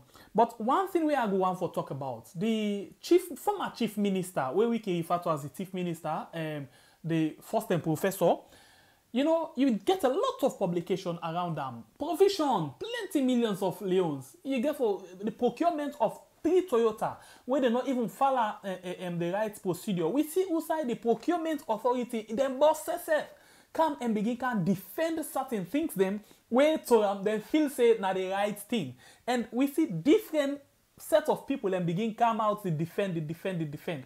In a story like that, make your case how una able for really all una grounds, because we been see law upon law they come outside they say this guy right for do this now open close, the laws them in just they come in and out. How una be able for all una grounds and able for make sure say what una put una sure and then violate the law? No, the evidence speaks for itself. There's nothing like a bank statement, for example. In investigating in financial journalism, a bank statement is the equivalent of a patient's lab result. Okay, when you take a patient in, you take in blood, you do laboratory test. The result where they get, they tell you everything went wrong with the patient. which kind of disease he get, which kind of blood group he they, so that's the bank statement. So there was not, but I think the important thing in that thing that people have glossed over is the fact that the 3 Prado that they claim to have bought from Salman Motors, where they did not follow procurement regulations, up to now, there's no evidence that actual procurement happened, that the 3 Prados then buy. They never show evidence in the buyer. So they then just claims it and get the chief minister get right for spend that amount of money without following the procurement laws. So the National Public Procurement Authority will hold them responsible for ensuring they comply with procurement rules and regulations, make a backdated letter, go backdate fake letter, Kawita, and say this is a letter where they don't get. So basically, the letter was dated in July. And the interesting part of that, the money we're talking about started going into the account on August 25th. Okay, they even make mistakes. How can you give authorization for the expenditure, for an expenditure, when the disbursement for that expenditure has not even happened? So wait, the state will fraud the state? Yeah. So there and then, this is the thing, when you try to cover crime, you don't even calculate exactly. So go look the letter where Soare presents, say, this is not the authorization we belong to the chief minister in office. Then we asked for authorization, he granted them that authorization. This was dated in July. And the what we call the chief minister's account was the first disbursement we go inside, happened on August 25. Okay, that was when the Bank of Sierra Leone transferred that same account, now the account where the former chief of staff been run. So it became the chief minister's account beginning on August 25, 2018. So the National Public Procurement Authority, in their desperate effort to cover for this chief minister, went and created a fake letter authorization document dated in July, okay, when actually the account in question has not even commenced. So the question is, how will you authorize somebody to use money when the money has not even been disbursed? How the person be knows he get for do this procurement in the first place when he not even received the disbursement? And it does not address the questions that were raised in the article, which is that apart from just violating these procurement procedures and regulations, the fact that some of these procurement activities, there is no evidence to show that they actually happened. For example, up to now, nobody is able to show that 3 Prados were actually procured, because at that time, there was already a moratorium issued by the president. We freeze the procurement of vehicles by any government department until further notice, then put on the, it say until then get a policy on fleet policy or whatever. So how can you procure vehicles within the same month that so even when a presidential moratorium had already been placed? National Public Procurement Authority, even when they come for defense, it even not be members say then we don't put moratorium on that. So this is the thing. We caught these people, basically the Africanist press. This is why it's so difficult. We caught these people pants down, as in the talker. Pants down.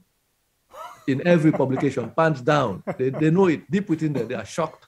It's unbelievable to them that they can be caught pants down, because we did our homework, as they say.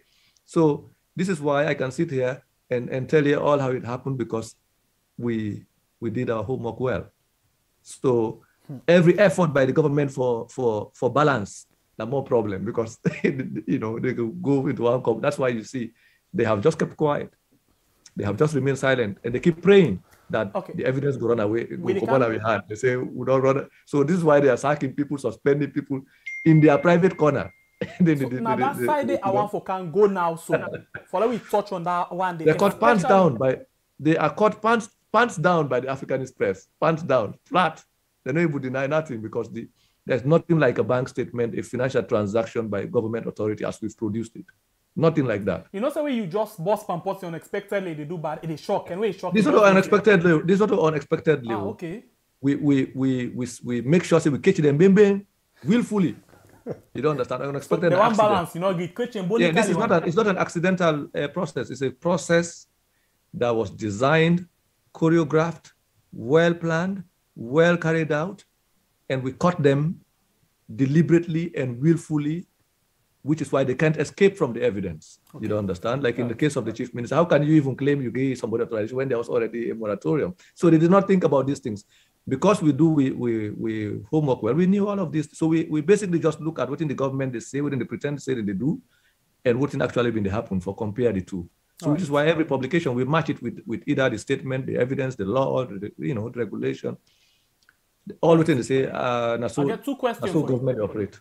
2 questions. Let me go fast now. I get 2 questions for you. Okay. We know say the 2022 budget, they don't do it. One of the things we get for take bomber money, now the wage below. But before we go to 2022, let me reverse more bit. The one day we they in charge of the money. Sajusu, for example, the financial secretary. Yeah, we say 2019, maybe they get something like 65 million loans, right? Then 86 million. 26, fine. 86, good.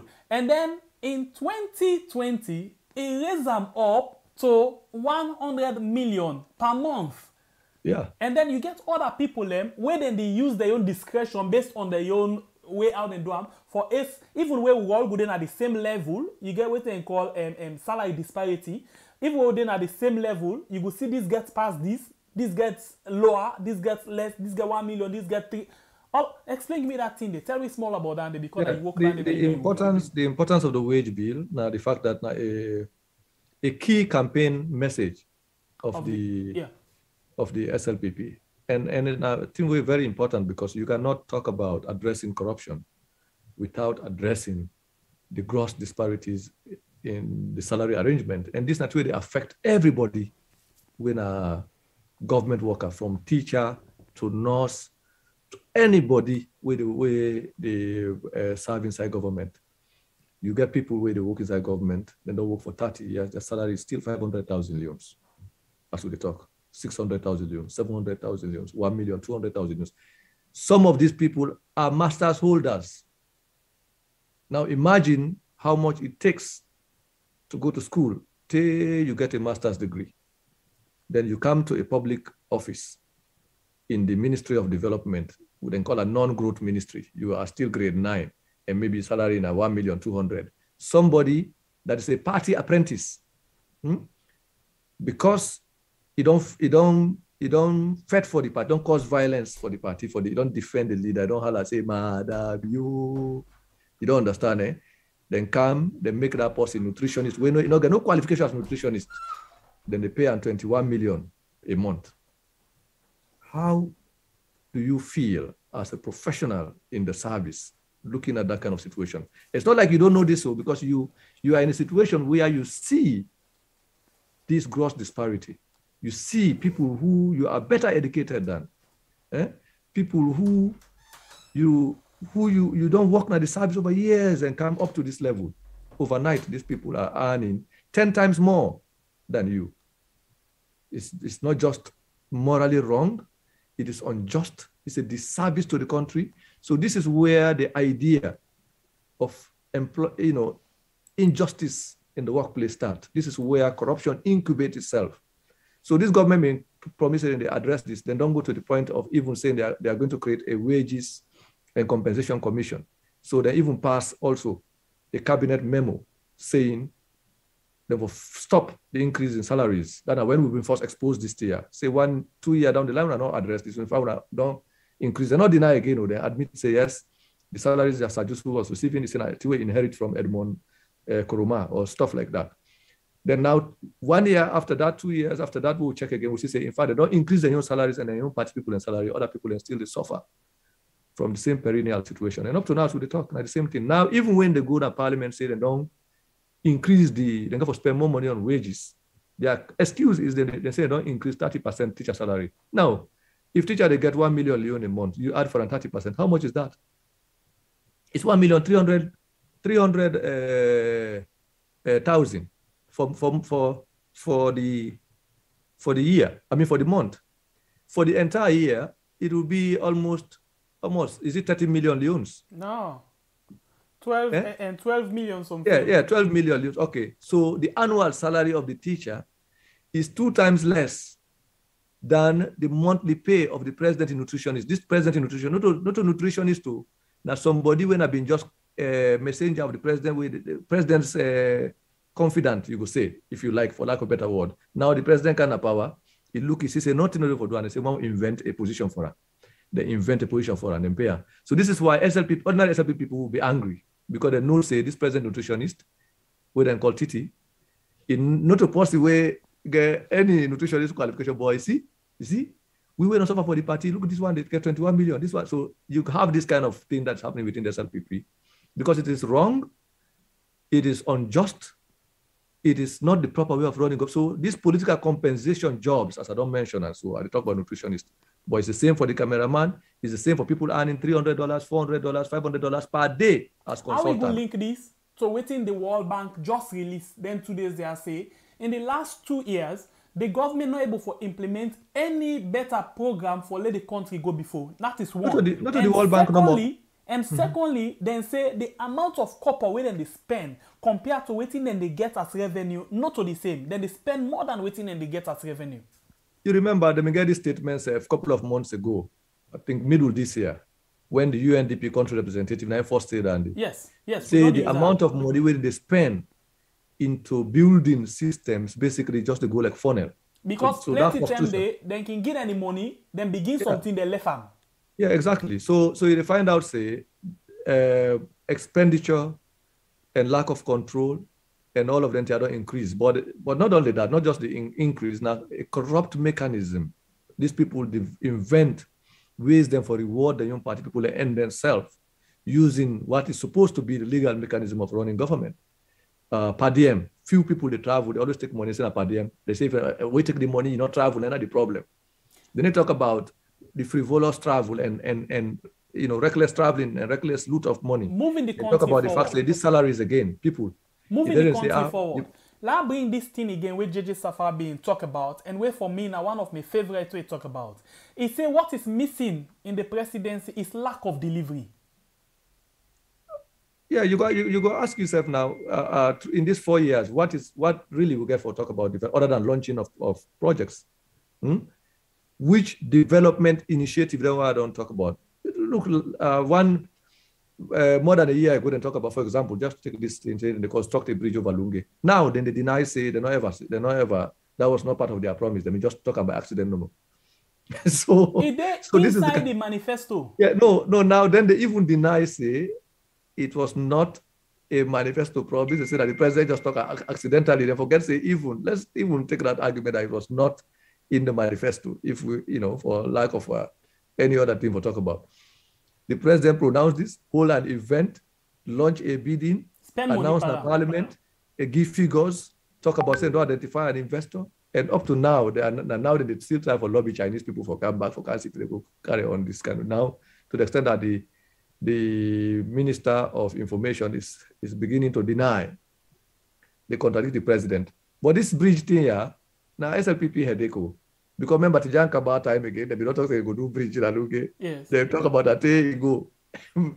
Now Manabi come from nowhere. Instead of say bridge Lunge. To the point that they even don't put launching.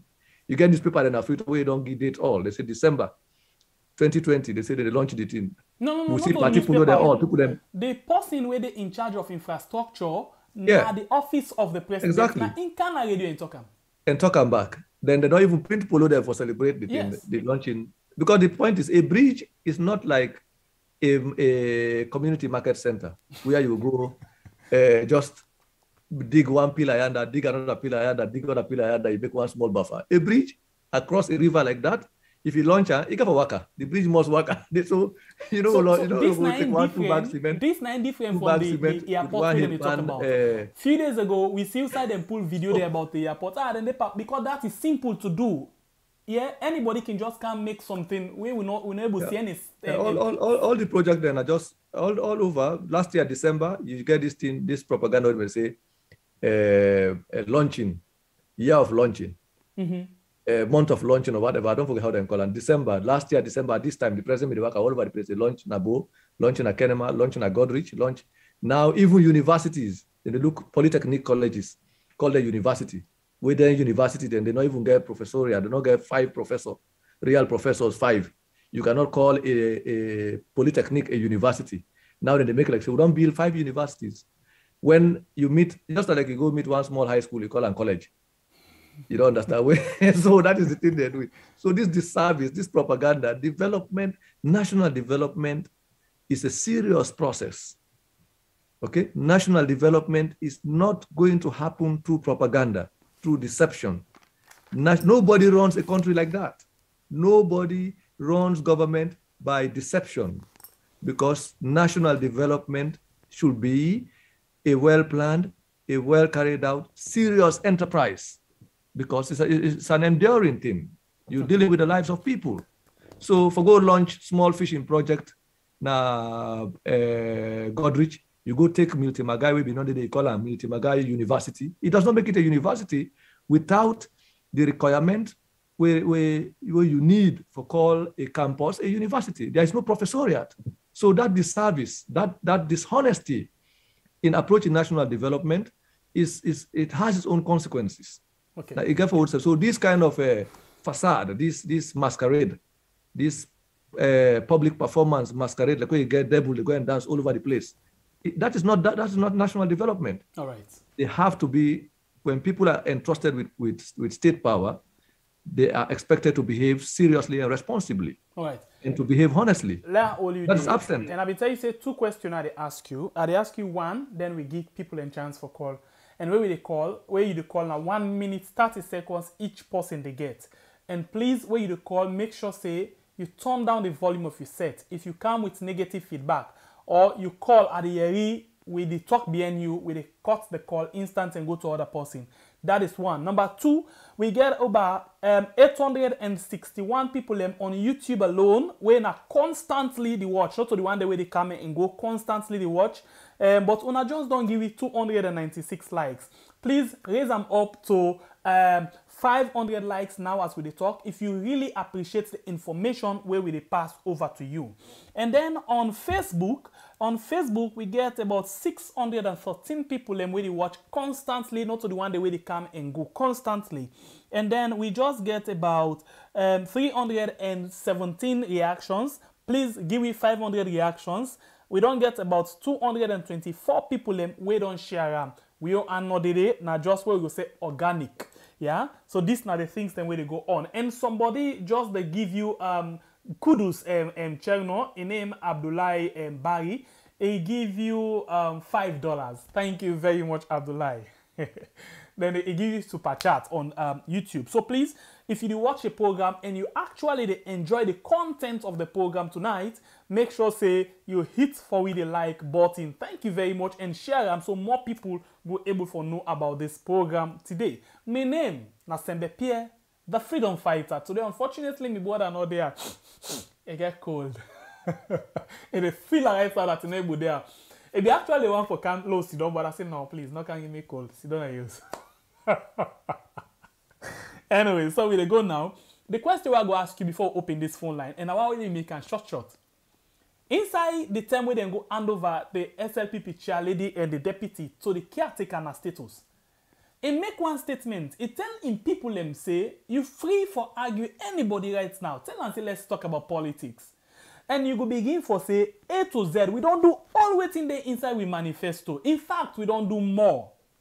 Before I give you the ball for go. But recently as yesterday, we go back na program with the physically challenge.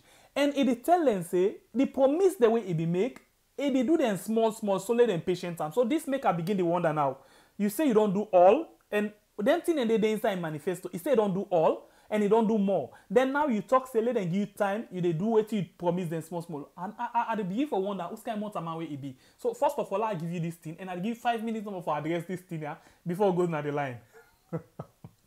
No, not to the president for assess himself. You know, we go take examination, and you grade yourself. There's nowhere in the world where that is done.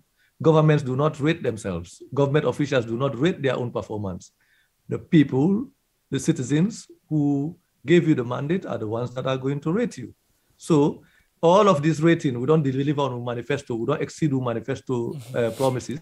Now the government just the rate itself. So that when citizens try for it, then an insult they get. So now like where Peking go take NPS. Exactly. So it is. We've never seen a government like this in the sense of its arrogance, its in everything, in all these vices that we're talking about. How can you tell us you've delivered on your manifesto when there's nothing we can point to as a tangible deliverable? Interestingly, as we talk that one day, the following day, we begin going inside the manifesto. We find out, say, the things just read when you read the manifesto and you see the difference between what they promise. But anybody where they insist for say it don't deliver and possibly not deliver, because those who have delivered will not say it. Your work will speak for you. Your work will speak for you. You're not going to force me for admit say you don't deliver. If we don't deliver, we go see her. So, but it seems like the president is so desperate to tell the people that he has delivered that everybody should sing his praise. So when they know they sing his praise now, they sing for himself, and they dance for himself. He say, "Let una judge him in the end, not in the beginning." Yeah. So, but he's now giving his own report card by himself. So I really do not pay attention to those kinds of things because the reality speaks for themselves. Look at the bag of rice. I don't begin sorry for an uncle. What can we say? Huh? I can understand that. I can understand your empathy where they come up from, but the realities are just the realities. Hey, bro. I'm your uncle. Anyway, look, I'm going down at the line. But before that, the last thank you again to Hassan and Kamara, where instead don't give me $20. Thank you very much, Hassan Kamara. Thank you very much. Anyway, so we go now on the line. The first person in the let me go right and get the first caller. Please, when you call, make sure say you reduce the volume of the set and all. You dey live on the show. You name it inside the call form. You get 1 minute 30 seconds, please. Yeah, hello? You dey live. 1 minute 30 seconds. Yeah. Praise God. We're able to see the Carafilo, the Sierra Leone Carafilo. Thank you very much, Mr. Chernoba. Me, I doff my heart to you. The whole family doff my heart to you. You're one of a kind. You are a true Sierra Leonean. God bless you. God will keep you. God will guide you. Anything where you touch will be blessed. Because you stand for we will know nothing for let we understand this. And God will always bless you. Thank you, Mr. Cherno. Any day I see you online, it's like you feeling what it gets. Waiting we they go through now that country where they call Sierra Leone. You know, easy. We were there now, we they feel the pinch. Thank you so much, sir, Mr. Cherno. God bless you. God keep you. God guide you. God bless you, family. Bless the man of your work. Thank you, sir. Thank you. Thank you. All right, we go again on the line. We get another call. Welcome to the show. Your name and inside the call form. If you mind for tell we, you get 1 minute 30 seconds, please. You're live on the show. All right. Sorry, we go to the next caller. Where the call, listen to win at the phone, and then we move. The line, please. Your name and inside the call form, please. There is some big mic from Philly, from please Philadelphia. Please go ahead. You get 1 minute 30 seconds. Try not to miss you. Yeah. I just want to tell Sharon thank you, because this same thing we don't say and back, and people they don't distress alone. But I hope say, the full man there will continue for support them people will wise up and stand for the country itself. Thank you, Sharon, because Salon, the way the Salon don't go so now, this effect where they don't put past Salon so it will continue for the next 50 years. Everybody they don't destroy the country. They don't really destroy Salon. But the true Sierra Leonean, then they begin stand up now. From this information, when I stand up. Now left for the city people, they destroy the country on a born. Then they put it completely down. No, they do nothing about it. Thank you, General. Thank you. Thank you very much. Thank you very much. God bless you. All right. We get somebody will send super sticker for you, General, with love. He say, I love you so much. Hello, to and they give it $10. Thank you very much, Hugiatu. Welcome to the show. You did live. You name and inside the call from if you mind for telling you. Yeah, Abdullah Mohamed Kamara from Juba. Please go ahead, yeah, and tell me quick. What do you think? You get 1 minute 30 seconds. Okay. So I tell Una thank you. Let God bless Una and let God bless also Cherno Maduba. let God bless una. This work ya una they do. Na kind like una no more able do that kind of work there. Because they like today we say would they are so safe. Was try to talk but not funny not funny. So let God bless una this work ya una they do. Let God bless una with una family there. Thank you very much. Yeah. Okay, sir. So thank you. Where you brother? Bible not well, not they feel okay, but he go join with soon, yeah? Thank you. May God give a mercy. Amen, amen. Yeah, thank you, sir. Yeah. We go on the line again. We get another caller on the line. Welcome to the show. Your name inside the call form. You get 1 minute 30 seconds, please. Hello, Singer Pierre. How you do, me brother? Praise God. How you I just want to tell you thank you. I just want to tell you plenty thank you for where you get with brother on this program. We tell him thank you for joining today. Okay, now just one question I want split into two. I want to tell we brother Chernobyl plenty thank you for where you enlighten we where we see the reality how these people and they use we salon money.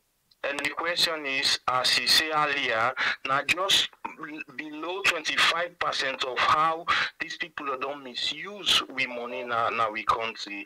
So my question is, when then go pull the 75% of all the money that we don't waste now we country. Then again, the second part of the question, waiting at the debt remains, waiting at the problem, waiting how we go cause this SLPP, the problem we go cause by this SLPP, within our government so. So now my own contribution that and I want to tell Chernobyl plenty thank you and make it not look to any bullies, make it do what they do as long as now honesty they do, as long as now for the development of we people who they suffer in a saloon. Mami, I call from Spain. Thank you very much. The first question we ask, now part of we way forward, but we go left down there for say. Thank you very much. Okay, thank you, my brother Singer Pierre. Sorry, time done. Sorry about that. Let me go. Welcome to the show. Your name and inside the call form. If you mind, okay, we get 1 minute 30 seconds, please. That's me. Yes, go ahead. Now you there live now. Hey, send me Pierre. How do you tell you? Thank you for we. Anyway, una president get money na Geneva Bank. He get over $100 million. That's what I'm looking to too. Me reliable source tell me say get $100 million na Geneva Bank. So also better. He said me reliable source tell me by the time he finish with that country, he go suck we like orange. Like when they suck orange, that's why he go suck we. Not to better people that new. Not to better man and a very unreliable person. Send me Pierre, you need to check your cool Yanti. You know, so when I check them good. You know, I check them good. Now, thank you very much for what you do anyway. So thank you very much. God bless you. Please hit for the like button if you listen to the program or you watch it wherever, YouTube or Facebook. Please hit for the like button. Hello. Welcome to the show. You there live. You get 1 minute 30 seconds. Your name and also you call from if you mind for tell me, please. Mina Mohammed, I call from Kalbaton. Go ahead, please, Mohammed. You get 130 seconds. Tell me what you think. Okay, I did tell Mr. Abad, thank you very much with all in company within the work, Nada Africanist press. But which I want request from her because they go there so, but who know they watch this there. I don't know if you go able to make like how they in the interview another radio station, but because you don't say I know you're in voice again. You won't local radio station then, yeah? Within the interview. You don't say from where I read 98.1 and Star Radio with the interview. Until now, I know I read again any local radio station in the interview now. So now that's how no may help we make any of you local radio station interview. And that's no more guess. Thank you very much. Okay, thank you very much. God bless you.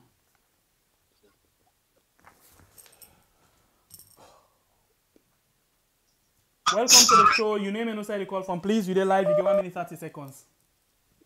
Concerned citizen, I call from Spain. Go ahead, please. I want to tell Chernobyl Thank you. I mean, with putting it or explain, so even the mamina at the back of upline, you go able to understand how the people that don't loot we country. Okay. They really don't loot we country. Chenaba, may God bless you, may God carry you may give you more and more special ways there for make you able for help the country go forward, because we really people in this suffer. May God bless you and God bless we had. Now thanks very much. Thank you very much. God bless you. Right, we go on the line again and take another call. Welcome to the show. Your name and who said the call from, please. You get 1 minute 30 seconds. Hello? All right, we missed that. I'll go again. Welcome to the show. Your name and who said the call from, please. You get 1 minute 30 seconds. Yeah, hello. This is Suleiman Sherivito from Bhutan. Go ahead, please, and make your point. Yeah, me and Impressy, we are just joined today. I want to tell you thank you for this initiative we don't take. And honestly, like, I be underrate Mr. Barr in publication the way they take. Okay. But today, they actually don't convince me, and I totally don't know how they feel. Now, only God knows how they feel. And I tell her thank you, and I continue for ask him, but he continue for give me updates them. Because I mean, one kind of person will actually be denying publication them, but for get on live, we they give me evidence them. And more especially the touching parts, we say about 25% evidence that we just don't put. Less than 25%. Less than So if you go release now where they reach 50, USA will come together for the. That's the big question now. Thank you. To go answer you. Yeah, thank you very much. Yeah. All right, thank you. We want to say thank you very much to Nancy Van Boy, as himself don't give we last year, don't escape. Nancy Van Boy don't give we $10. Thank you very much, in a super sticker. Let me go again. Welcome to the show. Your name and the please. Yes, so good evening. Me, na concerned citizen, I want to say a very big thank you again to this brother. May God bless you, let God guide and protect you. Because what we dey hear kind tear, it give you courage. But to be honest, waiting they go on a salon is not good for talk. Where somebody eat you money, or neither eat tea way 100 man for it, where they talk, then they cost people them. But we not get the power, but God will fet them for we. Thank you so much, my brother. Let God continue for keep you for we. And let God guide and protect you. Let no evil not even see you. Thank you so much. And that's how I get to say good night. Thank you. God bless you. Get yourself a wonderful night. Okay, we go again on the line and take another call. Welcome to the show. Your name and who said the call. Please, you get 1 minute 30 seconds. Well, I call from Nigeria. Go ahead, please. Umar. Yeah. Yeah, I get 3 questions. Mr. Chero go help me at least let me go able. If you go able to talk for answer. They listen to you now. Go ahead. We do Mr. Chero at least for the month. If now 1 person per the month. More go start at this channel now we are, because right now the country they don't go the we not get people again to tell you the truth. Only for now we have to and a journalist who will tell you the truth. Now we are not right to to tell you again. Yeah, Mr. Chero, do you Alex? 1 person per the month. Let me go to make everything at this channel. Yeah. Then again, I want to ask the Vice President if you don't get any affairs for money business for the country. And one day, we get some arguments to take place, especially with the Miskono University. If now SFPT they don't pay this money for this university, or now during the past regime they don't pay this money. So dear Mr. Chero, yeah, but don't forget the by month you yeah, more will start this channel. That will be bigger for what they say. Thank you very much. Yeah. Welcome on the line. I will guess this is not Famu, right? Yes, sir. Okay. Okay, go ahead, please, and make your point. You get 1 minute 30 seconds. Well, me they tell Mr. Barr, thank you, because like I get 2 people away at the adman and life. After Talk the King I say I did get 2 people away at the adman and the life after the King Adibayo and Mr. Barr, because Adibayo in the prophesies for Tiwino happen 8. From there, Mr. Barr in the pull see there, where people secretly, in Pulamnado, everybody they see him. So like, I think you get 2 people them anyway. Go ahead. So like, me just want to ask him a question, and this question, like, this thing the way they don't pull Nado, so if the government no respond to them, waiting at the repercussion beyond that to the government. If then get any other step, where they just take ahead to the government for them seeing their way, they don't pull Nado way. We the blind one, they don't sabi now. We the deaf one, they don't hear it. And the second question is it, if in get any experience about the money, the first money where World Bank be done donates for this census. Pauper census, where they can go on. All right, thank you very much. Question and let God bless and let God give well body and long life. Who they pray for and we boku pass do away the day against them. All right, thank you very much. All right, so we go on the line. Welcome to the show. Your name and say the call from if you mind for tell me. Yeah, I mean Ibrahim. You get 1 minute 30 seconds. seconds. Call from. Yes. Una thank you. Let God bless Mr. Baya. Let God bless you. Yeah, let God bless Una back too. Una they do an absolutely handsome job. May God bless Una, yeah? No worries, go ahead, please. Yeah. Actually, I just want to tell Mr. Batenki, that's all. And the other thing is, really, Adebayo be say make we keep fast, but it look like say this past year when we keep, it don't turn over now inside. It don't come up bad Panam because now I see a secret here, Sarah, the secrets, all they don't begin to pull their secrets then I do. Sarah don't grab, it don't come up, but it don't say, Adebayo, it keep the money. Now that's make Adebayo vex. Then now Adebayo is back, you don't come over for her back. All right, okay, thank you. I understand the talk, but I want to focus on this thing also. Thank you very much. Right, thank you so much. Yeah, I beg, hold on quick, yeah? Hello? Yes, hold on. My brother. Hold on. Okay, thank all right, I want to say thank you to Fatima Babi. He give me $20. It is a victory super sticker. You get Edwina Jones, we give you $50 instead super sticker. We get Princess Kamara, we give you $5. Thank you very much, Princess. We get Colin 10, we give you $5. Thank you very much. And we get Esmerella Johnson, we give you 30 pounds. Thank you very much. We go again on the line. Welcome to the show. Yeah, this now the great Bible. I don't know if we don't ever get now we country. We don't ever get savior way past this big border. Yeah, we don't get one. We don't get one. Because in we history, Mustafa, we don't get one. Now that. Now check no bar. Now back after now. Now say yes, now one grade. Let God bless them. Okay. Brother, you know a short of words. But I don't know if I be able to grip you through the screen and they grip you for the good work way they do. It better when you able to reach them because not go allow you grip a ibandon.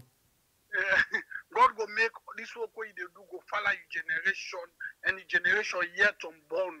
We go always go remember you now the history of Salome, say you know one of the people when liberate this country because you don't make people they don't open. God go continue for bless you. God go guide you. God go open your way. And God go give you wisdom, knowledge, and understanding. God go, I know, a short of words. A really short of words. But God, let God bless you for your good work what you do. Let God bless you. Thank you very much. You really don't push me up. God bless you, my brother. Thank you. Yeah, but. All right, we go on the line again. Welcome to the show. Your name and inside the call from, please. You get 1 minute 30 seconds. Yeah, good morning, good afternoon. How you doing? This is nice to be nice, David. Yeah, waiting, I just want to ask, you know, how we live in day by day life, because I know the pressure we could receive from left and right, from people we don't agree understand, and people we don't agree understand how we live day by day.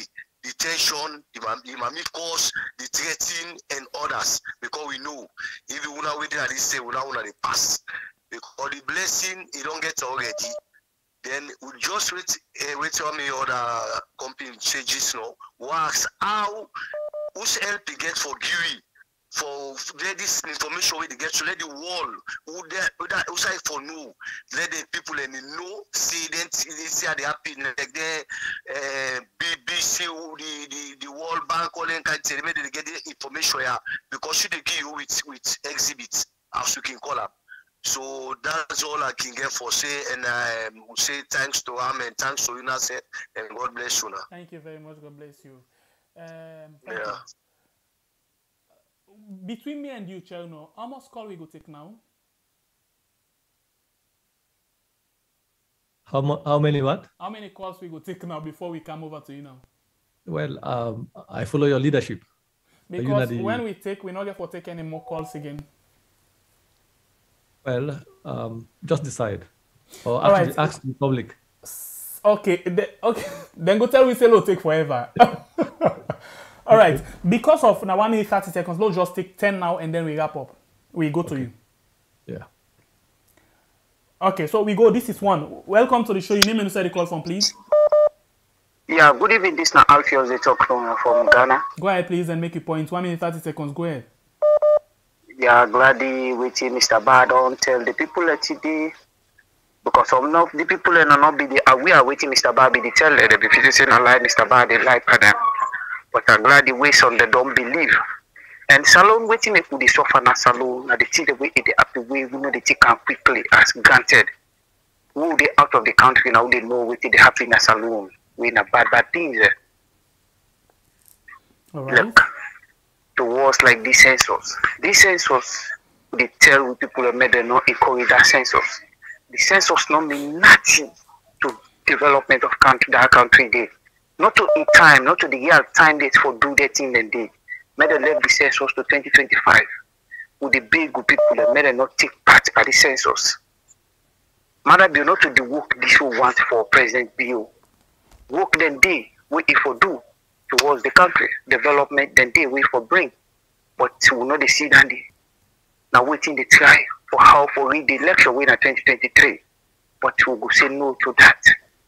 And the other thing, salon, if one made that country they go before, don't forget about their two political parties, APC, SFP. Don't forget about them. And when something don't go up in that country, they drivers them like they feel made a protest. Made a park them to Kade. Like Ghana. Now 2 days ago, we feel go up here. Driver they all park them to car. No more to car no in the street. Thank you very much. You don't exceed the time. Thank you. All right, we go after this. Left. No, we don't take you just not in, so please we take another call. We don't take you in, we take another call, please. We just want to make sure so we take new person. Welcome to the show. Answer the call from, please. Yeah, I do was I just want to say thank you to Mr. Cherno. The question when you are asked is this: waiting at the strategy because all waiting they see they on point, but you still get the blind supporters. We not go believe them. Waiting at the strategy we go put in place for it will make people and believe the other side will not believe them because. I remember it is still to proof them that on the past government. There's same people here that they jubilate for Cherno. You understand? Now, when at their own turn, they say demand the lie. We demand the proofs, but this is not a strategy. What we for do, we go over make the people then on the other side go to believe within this guidance. Now my own contribution. Please, I just want because the guy too smart and intelligent. Thank you. Contribution. God bless that. Yeah. After this, we'll take 6 more. Well, if you don't come online just now, right? Yeah, hello, good evening. Yeah, if you don't take part just now. Say again? If you don't take part just now. No, I don't call it. Okay, I think I received it. Sorry for that. Go ahead and make your point. 1 minute 30 seconds. Yeah. I first of all want start like for comment brother when Mr. Chenoba. Indeed, is a true patriot. And in an epitome of 21st century investigative journalism. And I think saying one of the people we as Sierra Leoneans need for celebrate. Because as things they go, as the revelations they go, I think say it will be very simple for the next commission of inquiry will get for a change of government. So because of that, I want to tell thank you, and I also want to tell thank you for the good work where they do for educate the gullible population. So that's my contribution. Thank you very much. Yeah. 5 more calls after this. Welcome to the show. Your name and who side the call from, please. Yes, my name is Mrs. T. I call from America. Please go ahead, yeah? Yes, I tell you now, thank you, and I tell Mr. Cherno, thank you. Thank you very much. Let God bless you. Let God help you. What you try, we all what you try for that nation day. Let God prosper with nation by the grace of God. And I disagree with the other caller when they say forget about APC and SLPP. America also will do so. Now we get Democrats, we get Republicans. All we want is a good governor. We don't care. We want good country. Not only that party they not go, but a good country we want, good leader for transform that nation. We Ghana look at a country they want the better. Saloni for better. Una thank you. Let God bless you now. Thank you. Thank you, Mr. Chengno. I don't try to follow you. Let God bless you. Thank you very much. Sir. You're welcome. All right. Hello, please hold on, yeah? Hello? Hold on, please. Hello? Yes, please hold on. Okay. Yes, okay. I want to tell thank you again. Oh, come on, don't run. I want to tell thank you to, let me see. Okay. Thank you to Amina Majid Malik with $20. And I want to give thank you to Arun Samura with $10. Cherno, I'll be open to you. Inside this program, I want to ask you this question. Another part of the discussion. Inside this program now with Super Chat, we don't get $199.76. Just the one the way they can say thank you, Super Chat, Super Sticker, and a very good program. You ever get this kind of money where you go program them? Even surprised that people are anyway. We tell people that thank you for thinking about contributing and supporting the work. And this is the first time I see people donating in response to the things that we say. Ever occur on my mind in terms of. All right, when it comes to that, they'll hold you back. Welcome to the show. Thank you for patience with. No problem. Hello, Mr. Barr. How you do everything? I don't get a question for you. I just want to thank you. We want to tell you how much we appreciate you for all the efforts we do in Sierra Leone. This is more than efforts. Let God bless you. Let God safeguard you. Let God keep you safe and sound. Let God continue to give you the strength. And let God continue to give you more wisdom. And let you the team them, the righteous team, the good people that will work with you hand in hand. Let God make you not ever relent. You are one of our heroes in Sierra Leone, because without you, we know they know them massive, dangerous informations they are. So when they make some of we they cry in the chat room them, and when they think about the futures, they will pick in the futures them. The question is, what is next when them people are coming out power? Now that's what they know the damages them, where them people are on cause, where they don't afflict na Sierra Leone. It's not only, about them anymore, but what about we people there where they don't cause so much damages on? They don't deprive people there, Mr. But please, wherever them people are, then they keep them coupled there. So we need you. Go dig deep. Like when people they say na church, prophesy, go deep and prophesy, or go deep and dig inside the kuchuku and pull the information there. So because we need to know the people of Sierra Leone deserve answer. Please, Mr. Ba, let God strengthen you. Let God keep you safe. We love you. You now a hero. Thank you, Papa. All right. So please, the number waiting at the screen, now that number there you for call, not call any other number because you're not able for cancel. After this, we take 4 more calls. Welcome to the show. Your name and who said the call from, please. Yeah, good evening. How are you? Fine. This now concerned citizen. Go ahead, you get 1 minute Sierra 30 seconds. Make your points quick. I want to commend Mr. Chair for the hard work and also you, my brother. May God bless you now. Because this is not sacrifice.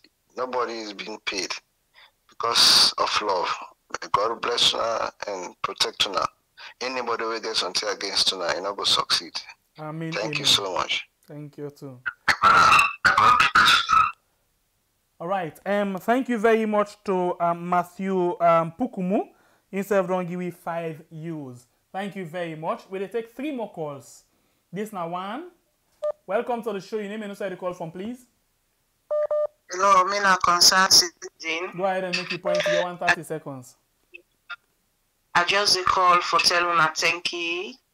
Then I tell the hero thank you, Mr. Chernoba. We appreciate a lot what in the do for we. We don't suffer a lot in salon. We don't go a much. I don't know what at the talk. I know. How Mr. Chernoba do so. And they pull the secret, and then people they like we they eat we sweat, and they dance for we sweat back. Then people they are God get disgrace them, God go expose them. I they pray for Mr. Chero, may God give the grace and more life, and may God give them more unity. I they pray for me brother Bible do ya me no sick. Tell I say men some ginger and garlic, men drink them. All right, sick bed no means for them. Thank you very much. Bless you. 2 more calls. 1. Welcome to the show. Your name and where you call from, please, if you mind for tell we. Yes, you. Sorry, you there live? Hello? Yes. Yeah, hello? Hey, Sange Pierre. Yes, how are you today? Praise God, are you safe? Nice. Now one question I want to ask. But I want to ask this question to Cherno. Hey, they listen you. Yeah. The question is, I listened one program on AYV. We are in Lawrence Lima been talk about this concerning what it may happen, especially about the census. In the claim say there are other constituency where in the people some of them they vote all what the MP and they get not even reach 5,000 what they get they go to parliament. We are in there are other places where even the second man can get over 10, 15,000. Where the winner they get 20 something thousand. But they only get 1 MP, which is the population is more higher that side than get low MP that what they represent there. All right. Go quick because you get 15 more seconds. Say again? Go quick, you get 15 seconds. Yeah, so I want to ask Chelma about it. If you understand anything about this, would that MP there won't get low people that are their own constituency, we are in the other side, they get more, even the one who they lose, they get more than the one who get the parliament. Now I want to know about. Thank you very much. I go touch on this more bit. Thank you. You're welcome. All right, this will be the last call, I believe, for this night. Welcome to the show. Your name and who side the call from, if you mind for tell me, please. Hello. Yeah, my name Musa. I call from Sweden. Go ahead. You get 130 seconds. Okay. I just want to tell Koto thank you. Okay. And all the questions that we want to ask or we want to ask, you don't ask Koto. Okay. And Koto will tell you thank you, we appreciate you. But one question I want to ask you, what you making the year I don't boku now? Now the calculation is stress here. All right. And what I want to ask, what's the remedy? What you think say selling people for them they take before the 2023 election? All right, thank you. Now that one got to answer we so that we know so 2023 election are the only option we get for vote madam be out. But waiting like that the first aid will go for the use until 2023 because they guy they go feel like a boss ball. They don't pull up or we know the pull up or along with the wait at the airport where they want fly check the bag there look for money they save money they say we left them. What's that the remedy? Thank you very much. Thank you very much. This call Leon already like game bonus. You na bonus call. Welcome. 130 seconds, please. Good afternoon. May I concern citizen? Sometimes when you get to a country, the name don't change from Sierra Leone to the worst part of is, I can say, North Korea or Salou Sefi, worst part North Korea right now. So man, for be careful sometimes. So which are the try for talk when somebody be talk say SLPP and APC? Yes, their names, but join the individual. The problem is that not SLPP or APC, but the man himself, Madapio, is not a leader. Anytime we go, we go and make a misbehave, Uganda and misbehave, the temple of NPLC misbehave, we kill people left off. Even when we did post to check history, from when Mama born, I love to know the way I go through my life. So this is the thing we'll be trying to talk about. Not about SLPP or APC. Madapio is a problem. It's not a leader. People are making mistakes, and Chernobyl don't talk after they destroy the SLPP as well. If they destroy any lot of Sierra Leoneans, if we are SLPP members, it will say matter they don't destroy the entire SLPP. This not to tell yes, not only SLPP don't destroy for the next 10 years, for the next 20 years, you don't destroy the entire salon. You don't give back even the mandate people them, the SLPP entire. Salon right now, North Korea, it was past North Korea, you know, for talk. We cough, they say, oh, order from there. If they talk against this one, they will give this one. So, you know, they talk with they talk, not really, they talk against. But you never talk, SLPP, even for mother, man, that guy no good. Okay, thank you very much. Thank you. Sorry, you make very good points, but the problem now, the line they can broken and then you don't exceed the time. Thank you very much, and that will be the last call for tonight.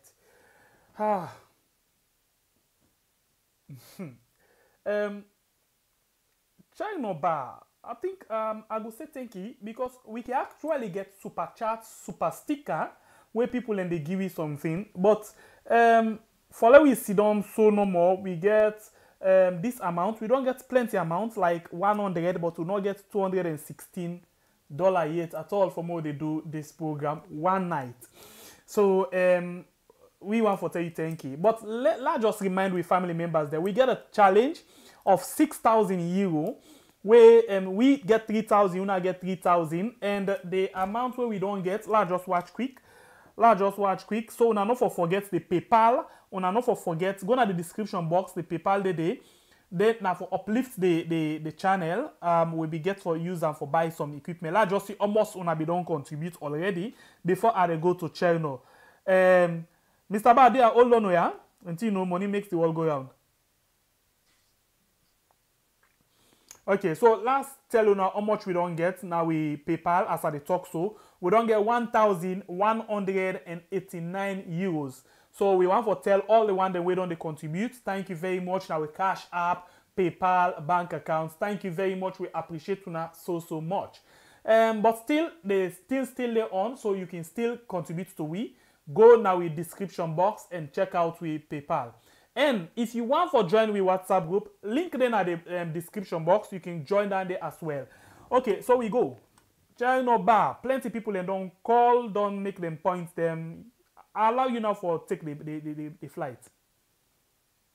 Yeah, in the first place, I appreciate the fact that people they make contribution to the channel, and I will use this opportunity to also emphasize or re-emphasize the importance of the work we want to do. Somebody asked why local radio stations or local media or the national media as alone know the feature we in the conversations or know the interviewee. It's clear. One, the climate of repression. Two, as I say, many people are unable or afraid to have this kind of conversation on the national media platforms. But we also got to single out a couple of people where newspapers where they reproduce some of the work that we have published. You know, you get the Standard Times, you get Provincial Times, you get Freetown Post, and many others also. We still, despite the climate of repression, despite the intimidation and violence that the country, and they still weather the storm and still provide resistance to this ugly situation. Some of our colleagues in the work under a very difficult situation in Salon right now. So the comfort that we have in terms of the distance where the arm of the dictators cannot comfortably reach us. So as I can say, the best thing can do for we, not just insults, cause offensive messages that they receive there on the day every day. So that one day, I think say we can live with that. Somebody asked about my daily activities. I live a normal routine life. Apart from what I do with the Africanist Press, I get my own academic activities that I, carry on as my own real everyday work.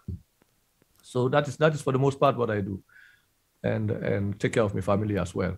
So, but we do this work as a contribution to Sierra Leone, and is the least we can do under the circumstances. We're not going to allow the country for be continuously destroyed by a few individuals, and we just sit on they watch them. When we have the skills or the platforms for use for educate people around the dangers of what is going on.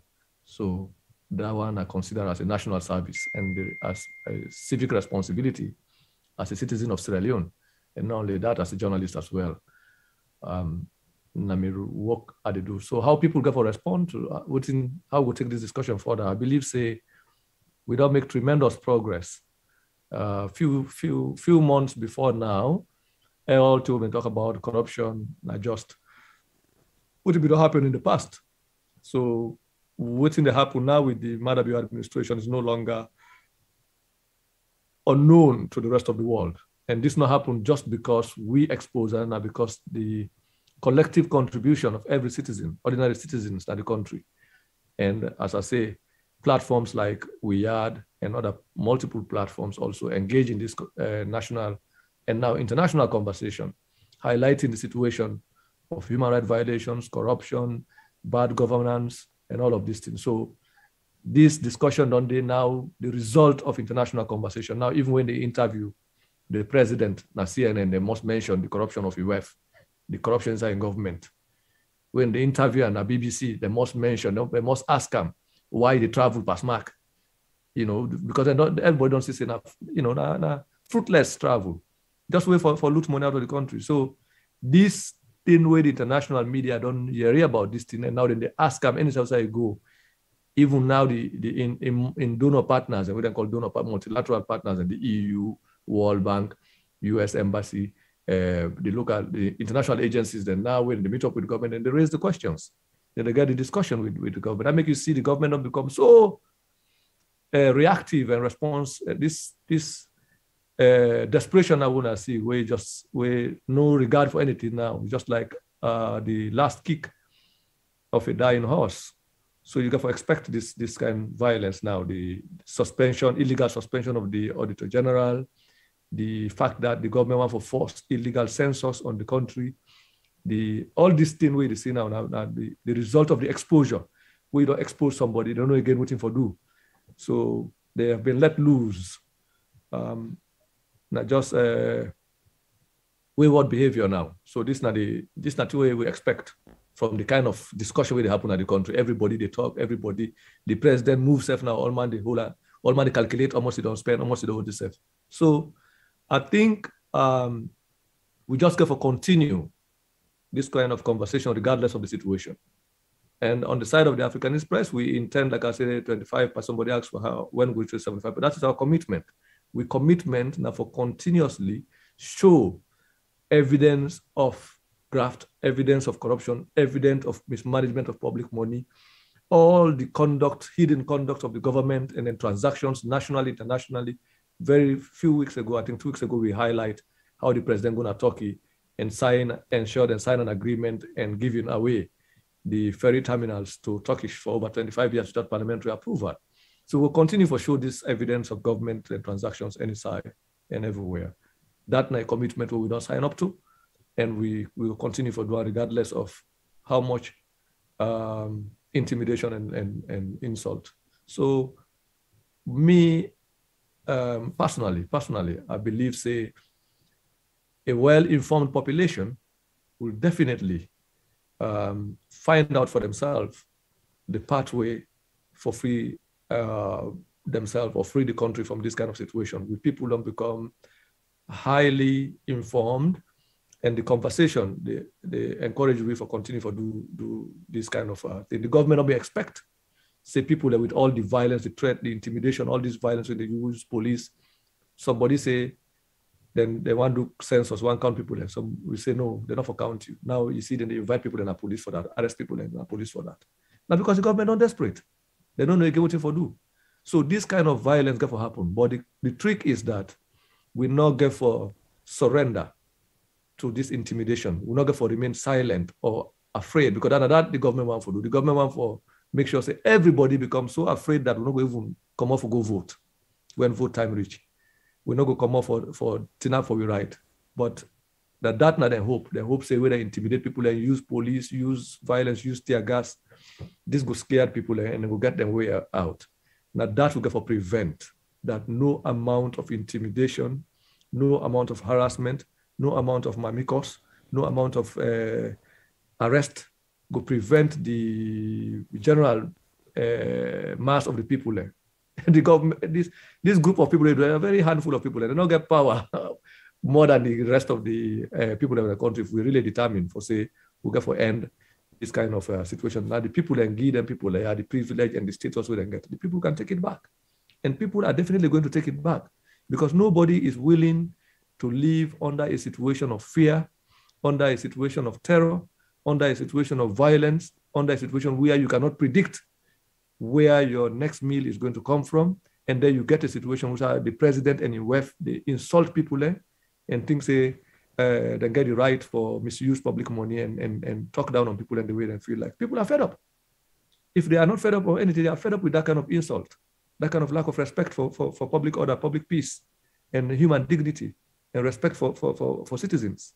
So that alone, that annoying situation alone is enough for make people get rid of this kind of situation. So I am really optimistic about the fact that the people of Sierra Leone don't get rid of difficult situation in the past. People of Sierra Leone stood up against AFRC. They stood up against Madabio in 1996. They are definitely, if you're not afraid, Johnny Paul Kuruma and Maskita Denaton, they're not afraid Madabio in 1996. We say the first election before peace or peace before election and all that determined say they go get rid of military rule. How can they get afraid of a civilian at this time in the 21st century, where technology is the order of the day? You are dealing with a technological generation, a generation that is in conversation with the rest of the world. And you feel say we're not able to scare people in the 90s, you're able to scare them in 2020, 2021, 2020, 2023. It's impossible. So the earlier these people understand the kind of country and the kind of world inside and they, then the good it could be for them, because they cannot intimidate everybody into silence, into compliance to a situation that is ugly, that is horrendous. It's impossible. Okay. If we continue this way, they are going to be a casualty of their own logic.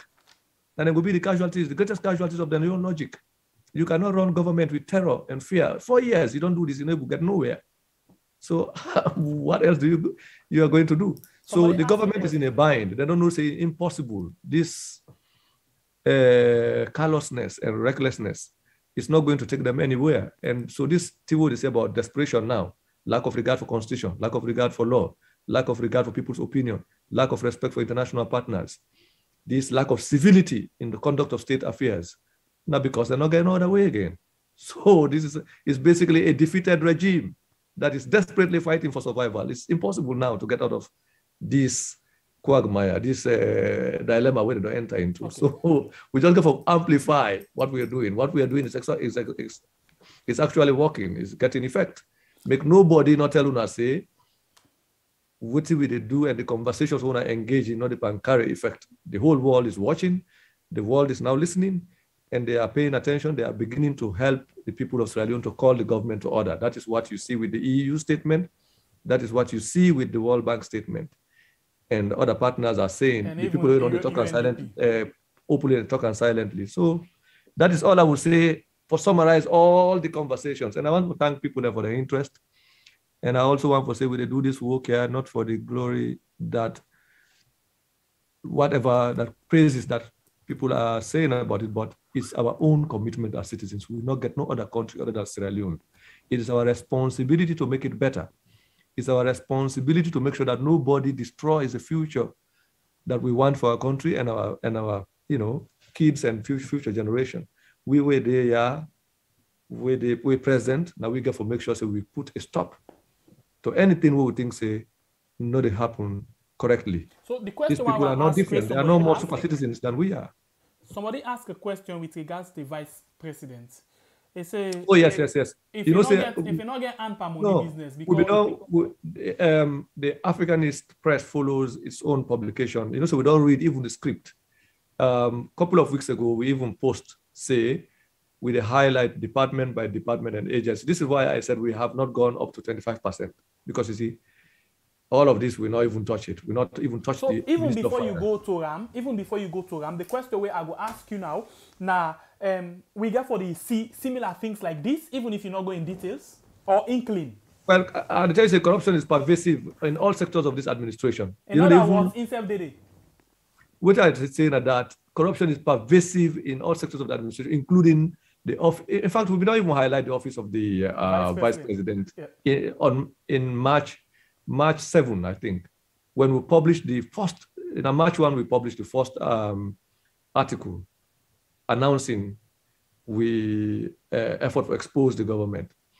And on the 7th of March, we published 2020, the second article. In that article, we highlight officials within the office of the vice president who are working in the public-private partnership unit and the National Investment Board that are under the office of the vice president, who were being paid these crazy salaries that have to do with monthly $300, $400, $500. When they talk about the office in entirety, yeah? So the office in entirety, I don't even highlight a couple of weeks ago that we are going to get to the office of the vice president, the finance ministry, and all of these offices. So Mr. Ba, I know you play Sabi talk on this thing. The question where they ask now, in the case of the office of the president, yeah, we see say the caretaker himself in ande pan per diem, in ande pan pocket money. So in the case of the vice president, we get to see something like this. We get to publish the same way we publish the bank statements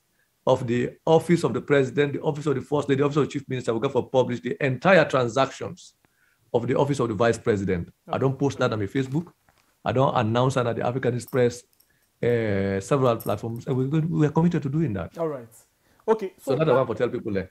What I'm saying is, we not even go up to 25% of the evidence what we get now with disposal. So we are on this is a long marathon. That's what people in government where they listen, where they pray and hope say we information on the main say we just start. So I keep saying this is a thing we make. I can post always that our effort to expose the corruption and financial crimes of the BO regime has only started.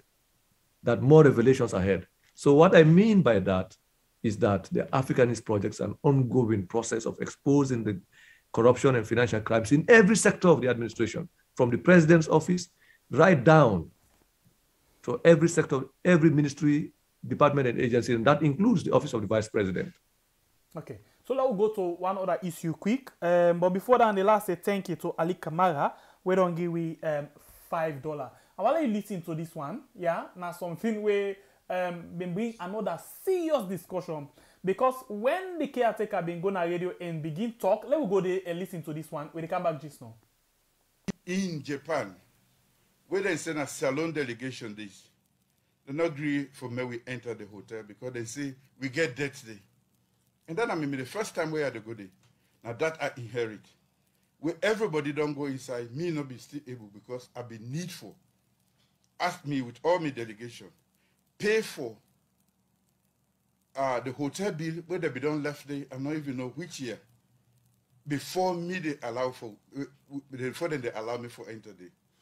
Then kind national disgrace then they, it don't make Salom man be done lost in self-esteem. Today, Sierra Leone is viewed differently around the world. Can you imagine a president enlightened, he saying go Japan, when he reach the hotel, then they say, oh, buddy, you government not pay way to, you know, come on. This is a joke. This is a joke. You and I, if you're ready for London today, now when you call London, now you can't find your hotel. That's it, you go sleep. This guy for not booking hotel, but don't tell us, say, no, we don't accept you now because you still owe it.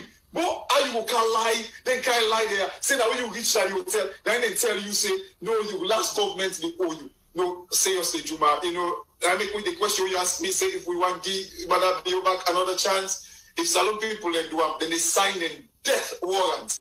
That's like cash box. One social media commentator will put more inside this particular talk on the Japan trip of the caretaker.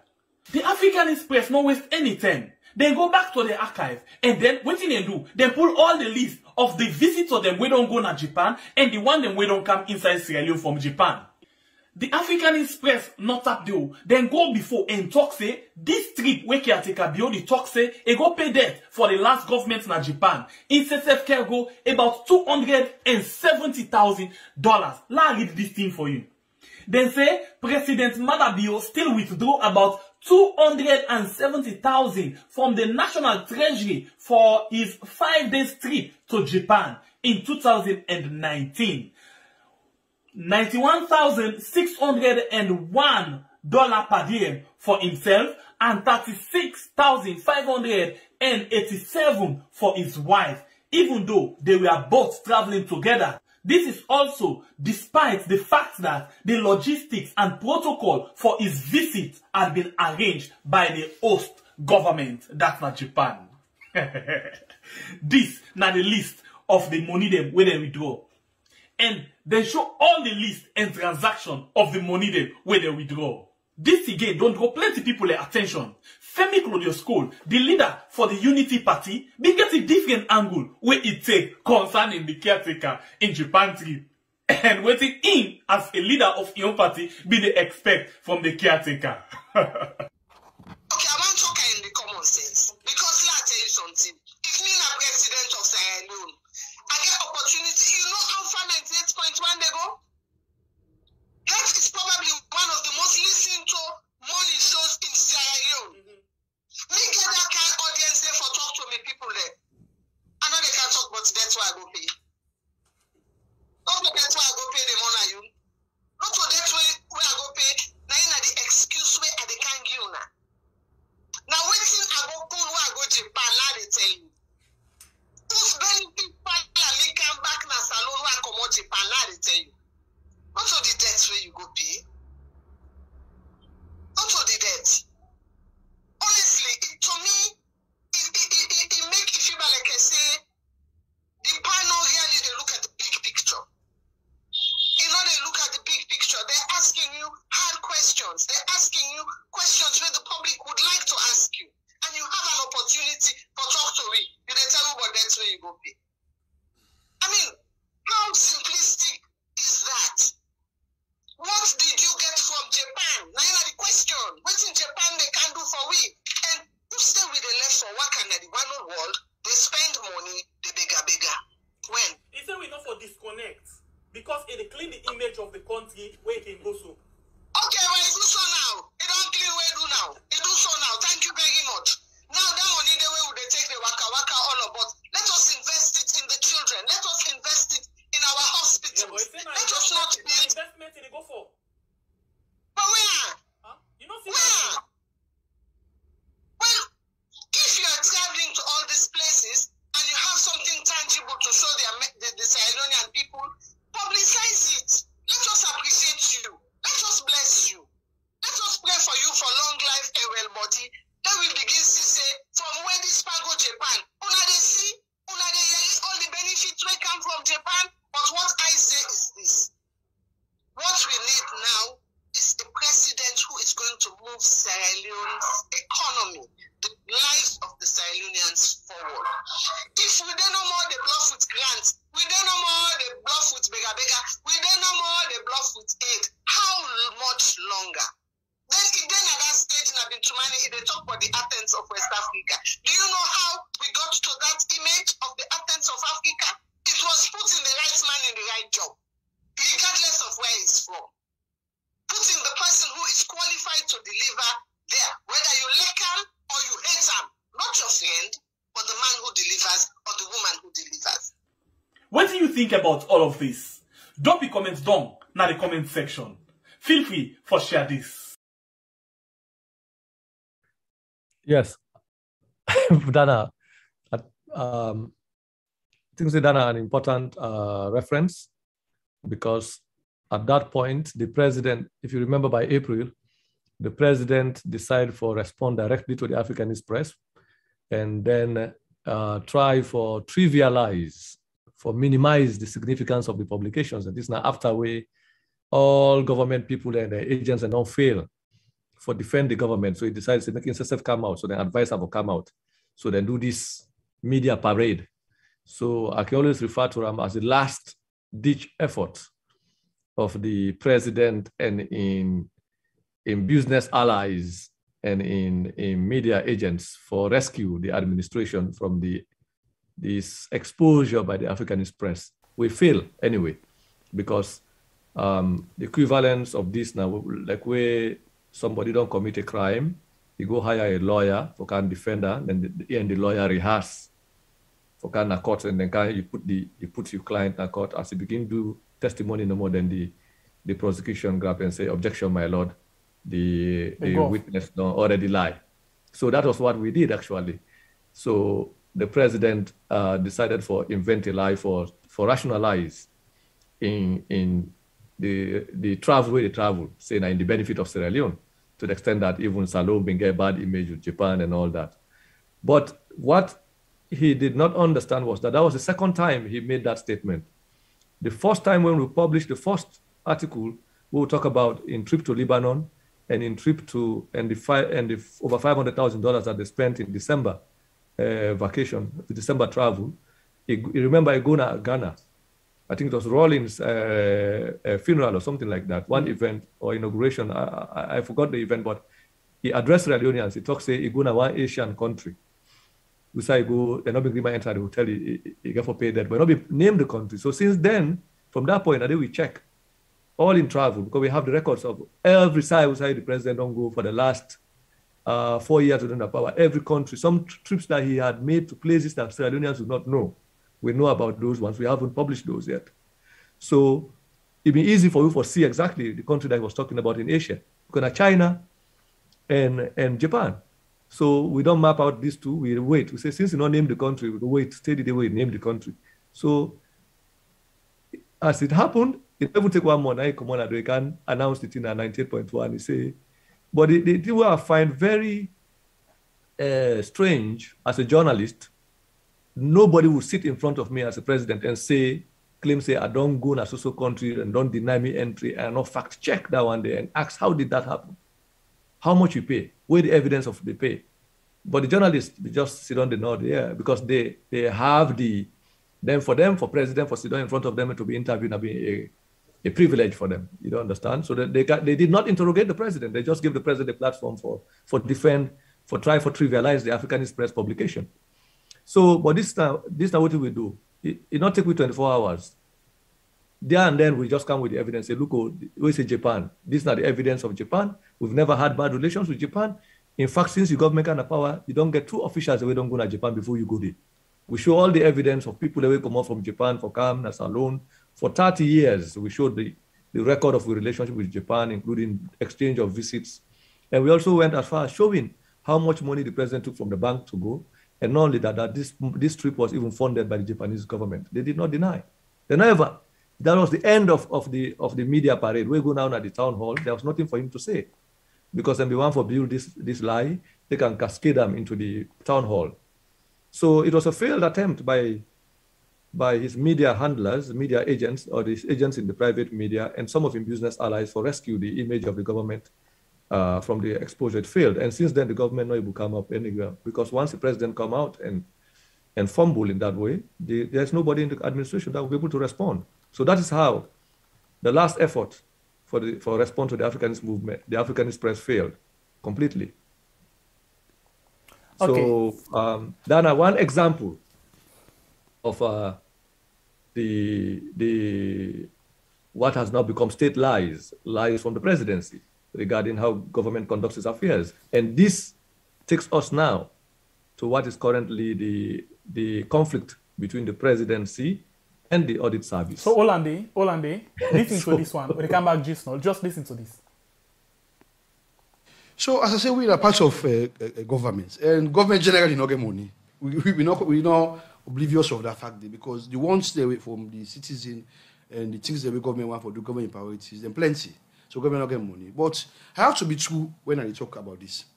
Over the past years, up to while I talk to you now, we have had a good relationship with Ministry of Finance. We tell we budget, then we tell you what you then get, and that amount we tell we say, now when I hear this, true to speak, before the year done, we will receive all that amount. And there are a lot of times where you don't give it priorities. Why is they wait for give people other people the money for right? Say we want to go do we work, they can give you your money. We they get with money up to last year, up to the end of the year. We get with money them for the whole period, and we get them on time. And I will say the money when they give you do, because we have get a long wish list.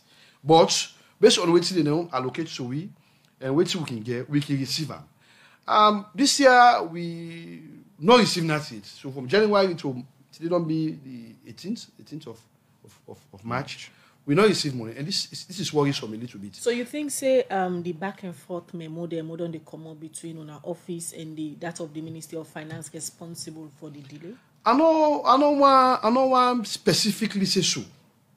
It is a possibility. I don't want to say yes, they make no good money, because what can happen? Okay, don't be at say by February we not receive money. We can now write to the minister and the FS for say, say we can start council's audit. Say council's audit, they do all over the country. And we go for send we staff them, we go audit all them councils, the 21 councils. And definitely we go need for provide money them for the per diem, for their accommodation, and for facilitate their movement in field and other things there. And the budget is really big. So we can tell them and say, well, when they can start to once that we work for the councils, then can we receive our first quarterly they go money. The money they divide into 4 quarters and split them and give it. So by then 10 they are really weak, So we hope say probably before this week they don't know, next week we will receive money. We'll just open, but we'll not receive money. So if that's happen for una the consent of the president, this get for affect on our work in any way? Very much so. And the law not say we forsake. I want to make it clear. The law not say we forsake presidential assent. If they want to do that, it means an operational control. Let me explain, for example. If we want to audit NACOVAC now, then we go for go seek presidential assent. The president say not auditor. What does that mean? It means say the auditor general is being directed and controlled. You see, let me tell you about them proclamation the way world bodies they make under Lima. Under Lima, it say in the planning, execution, and reporting of the work of the Supreme Audit Institution, nobody, not for director, nobody, not for controller. You understand? Nobody for direct the auditor general, nobody for control the auditor general. Which they plan for do, which they execute, and which they want for report.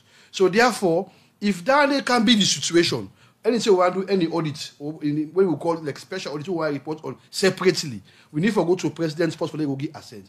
It go touch amount to control. Well, this will be just the try for make you understand about the problem. After we then we don't get a lot of tension, how then be even go to the extent for all the first quarter of audit service, not forget them then couple on time, where as you been doing for ma'am, then use for giving them money quick before any other department or agency safe. But in this case now, because of this back and forth over professionalism, then all them couple, all of this, you're waiting the person say. But you be don't begin deep at this again. Yeah, so to the extent that then the CC audits they supply una some of the information they own at the pool Canada. I'll let the ball for you. Will you listen? Yeah, Paul, it's sad. We not ever experience a situation, at least in recent times, where the audit service has become the subject of attack, not by independent people, but by the presidency, by the office of the president. The president himself has attacked the audit service, has ordered media campaign against the auditor general and the audit service. Very unfortunate, very sad situation. This was the same audit service that the president asked or requested to do a forensic audit of institutions under the previous administration, previous regime, details of which became part of the Commission of Inquiry findings, and the GTT report and all of that. So on a flip turn again now, the audit service is being prevented by the presidency and the president and his supporters then, instructed by the president, because you see the media campaign was led by somebody who is an appointee of the president. Suri Fofana's Global Times. Suri Fofana is an appointee of the president, a public official, calling for the sacking of the, the resignation of the way that not happened, and decide now say them for remove him from office by force. So then they we keep see saying, in the financial sector, all press conference. Yes, they all wrote these letters, attack the audit service. We will not ever see them. This is the audit service that produced the Ebola report that stated, that documented cases of misappropriation of public funds that these individuals who are now in power use as a campaign. And even this audit and service, now in the use now the manifesto for talk about the last government. So to even say that the audit service is disclosing details of government transactions to the public, the question will be,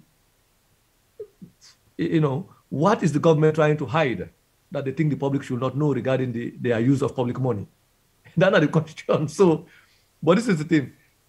Me think say that deliberately they do not want to subject themselves to transparency. And the only way now, because they cannot respond to the Africanist press, they have to find a scapegoat. And they found that scapegoat in the audit service because it's the only institution now in the country that they have not been able to control. But this is a tradition of the SLPP. The SLPP has shown lack of commitment to transparency, not just with this administration. In the days of Kaba, when they appointed Val Collier as the anti-corruption commissioner, I was an editor of Concord Times around 2004, 2005. I remember very well. Val Collier indicted Okere Adams, Harry Wheel, and all these other people. The very SLPP people booked Val Collier and Keranguna Parliament and accused him of having violated procurement regulations and also increasing his own salary. And then they forced him out of then chased him out of the Anti-Corruption Commission. Okay? Even after the government change, when they were trying to correct that situation, Val Collier wrote this petition to Parliament and asking that his pension should be paid.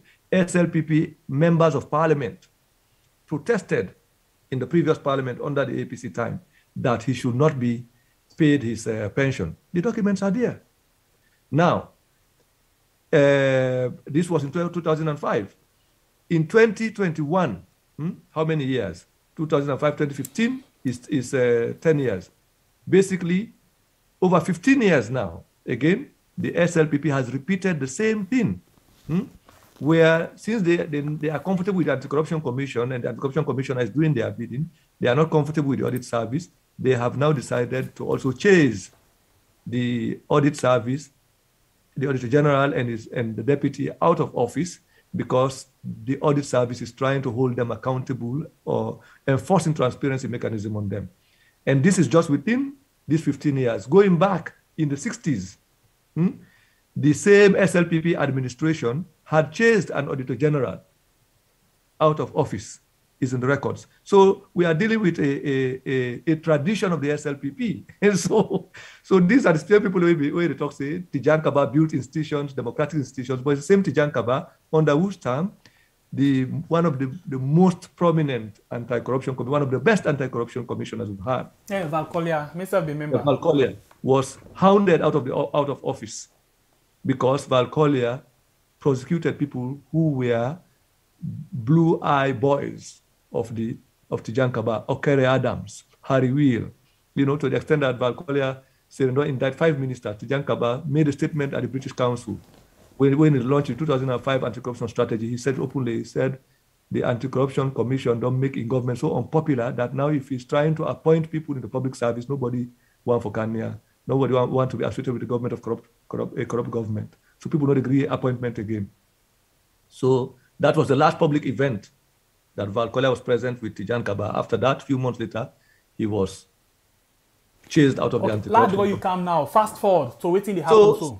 So now the idea that the audit service is responsible for leaking audit report or these transaction details of government to the Africanist press is just a facade because we are way ahead of the audit service. We don't publish 2020 details of where audit service not even reached it. We don't publish details of 2020 transactions where audit service not even touched it. Audit service is was dealing with 2019 while we are dealing with 2020. So we're ahead of that. But there is no way an independent audit of government business, government handling of public money is going to happen now that will avoid these evidence we don't publish. There is no way you can do an independent assessment of government financial transactions in these 4 years where you know go mention 1, 2, 3, or 4 of the cases then where we don't, especially if you audit the president, you audit the president in welfare, you audit the chief minister in office, you audit other departments we don't cover. There is no way you will not. So any audit will happen now, we read exactly like the Africanist press, because we are way ahead of that.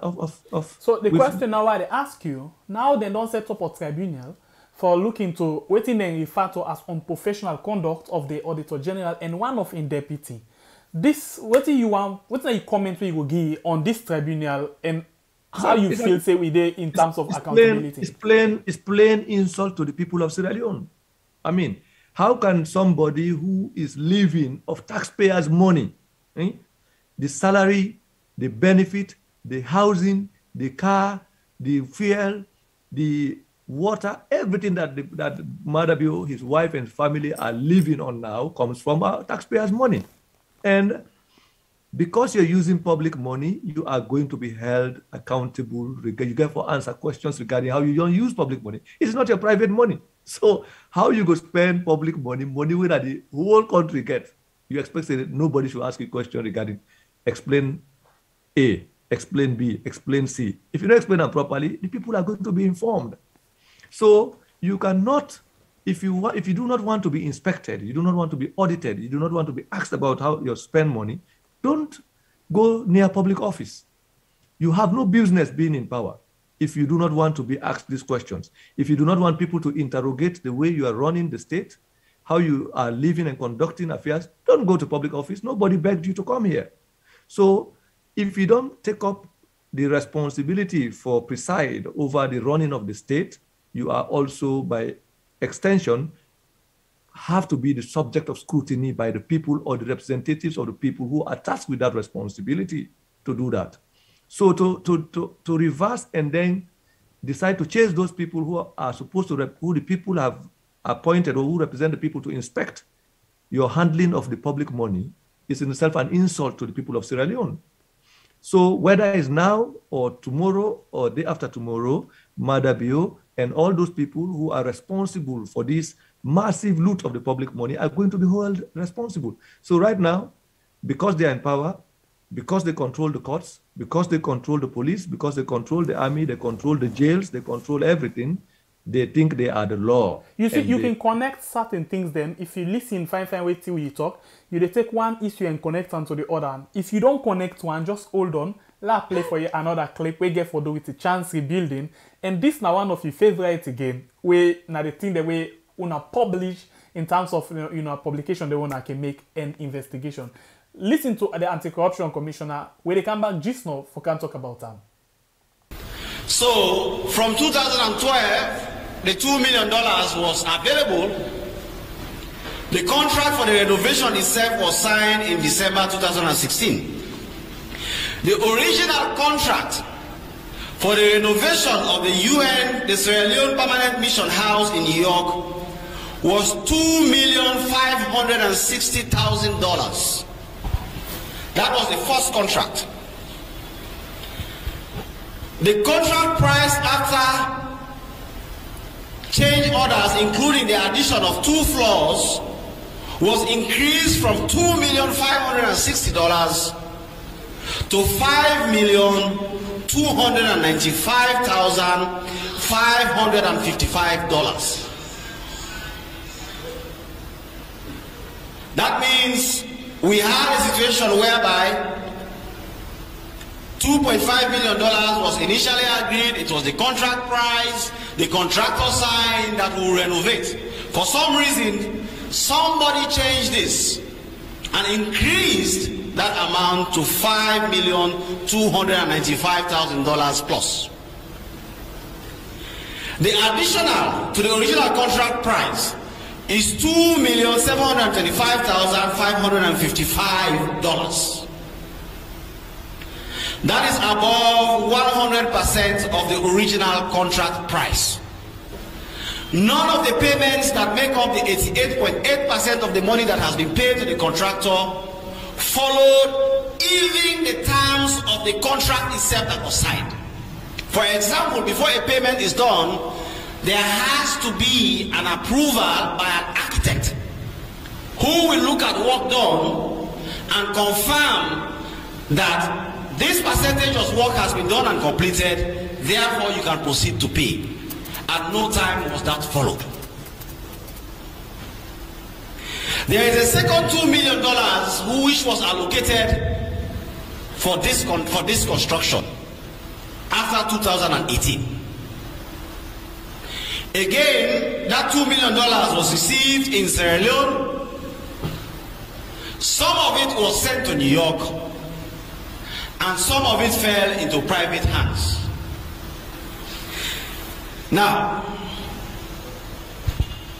the complainant in this matter, I must tell you, is the President of the Republic of Sierra Leone. He is so appalled by how these monies were handled, particularly under his own administration. People who he gave confidence into and appointed into positions, how they handled this money, that when he found out that the construction work itself has stopped, and some neighbors have started litigation against Sierra Leone, he was so appalled that he personally asked me to say, look into this matter, speedily investigate, let us know the fact, let the people of Sierra Leone understand what happened, and of course let us hold everybody accountable. At the time he made that complaint, he was not aware of the fact that there was already historical corrupt practices.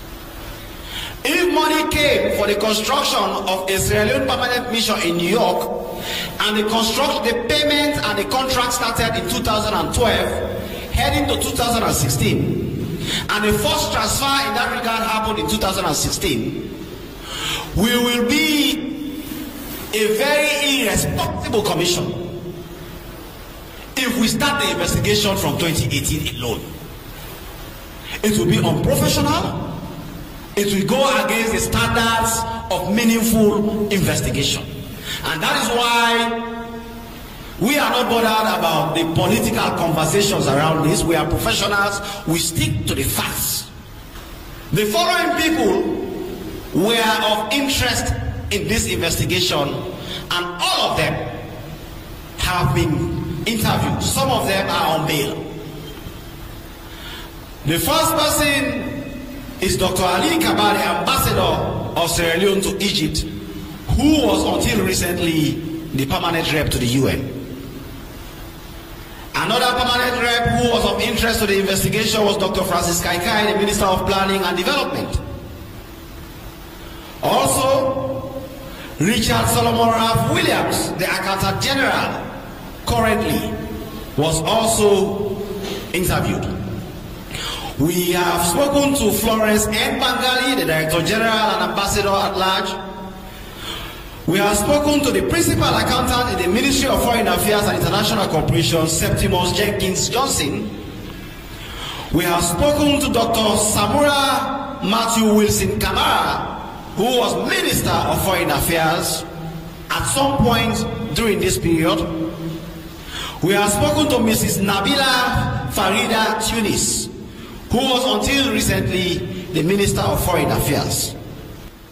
That the whole transaction surrounding the manner in which the contract was awarded and how funds were handled were either fraudulent or negligent, unprocedural, and thus the reason why all players in the transaction having to do with the project are now under scrutiny. And we are going to ensure that they answer for their role in the corrupt practices that happened, including the failure to follow established processes for public work. And we are going to hold all those responsible. They will have to have their day in court. All right, so that's not been the commissioner Francis Ben Kaifala, we been they make in submission yonder with regards waiting and find out. But we all know say the Africanist press now been the whistleblower in this particular issue. But when it comes to the ACC, the complainant now the caretaker President Bio. So in una own lens, I wanna see the way how anti-corruption they handle this case.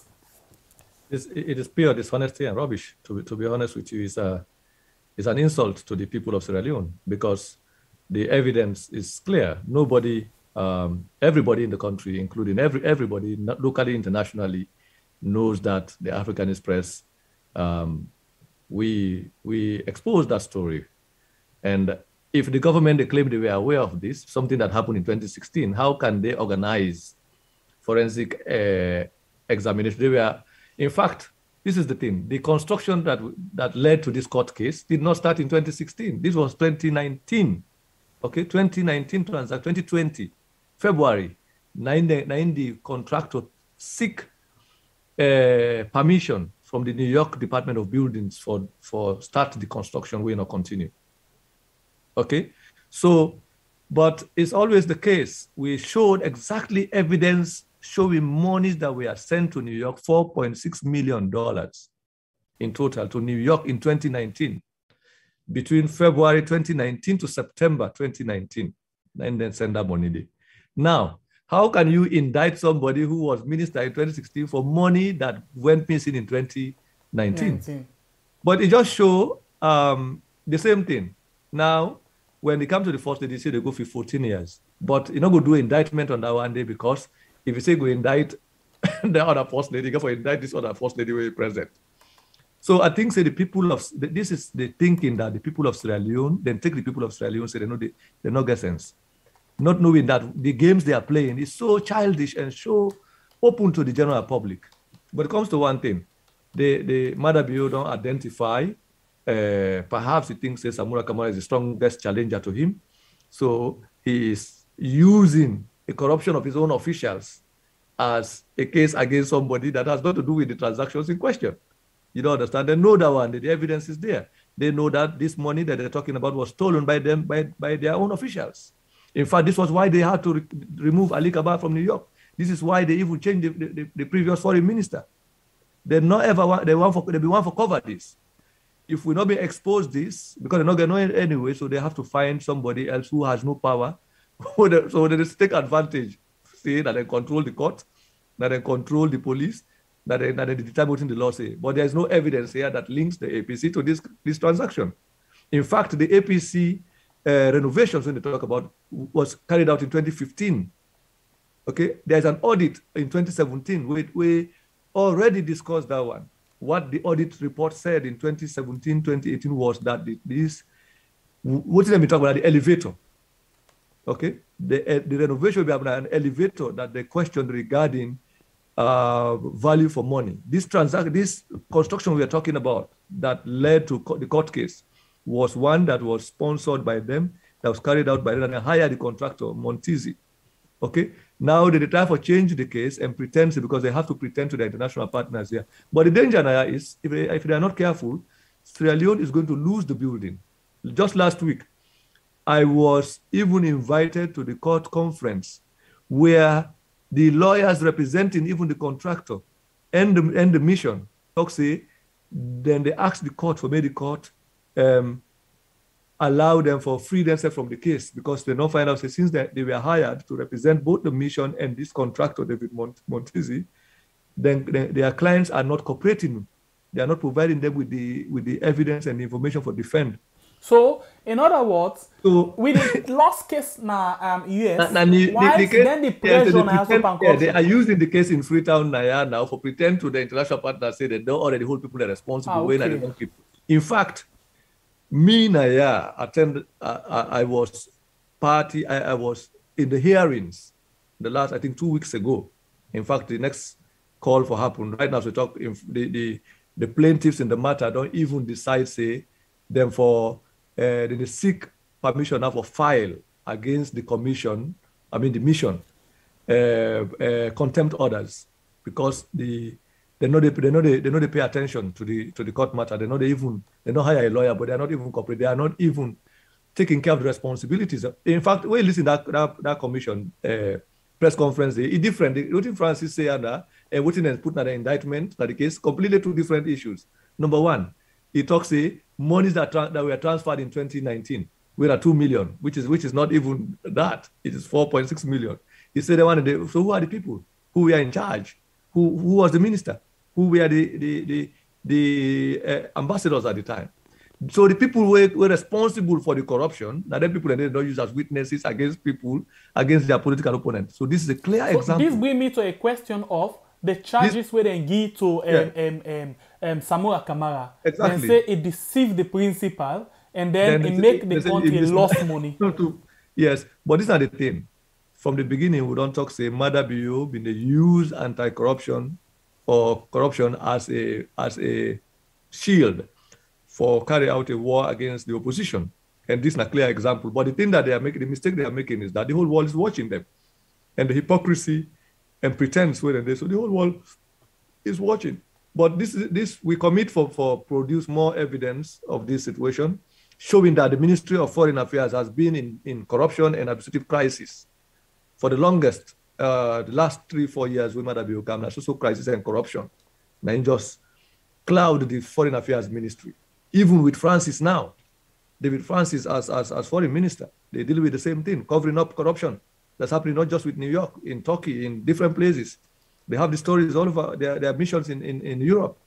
But the facade that they are going, that is left with them and the opposition, but it's so clear. So this is our own commitment. We commit for also flesh out that story and show, not just, we don't show that money come out from China.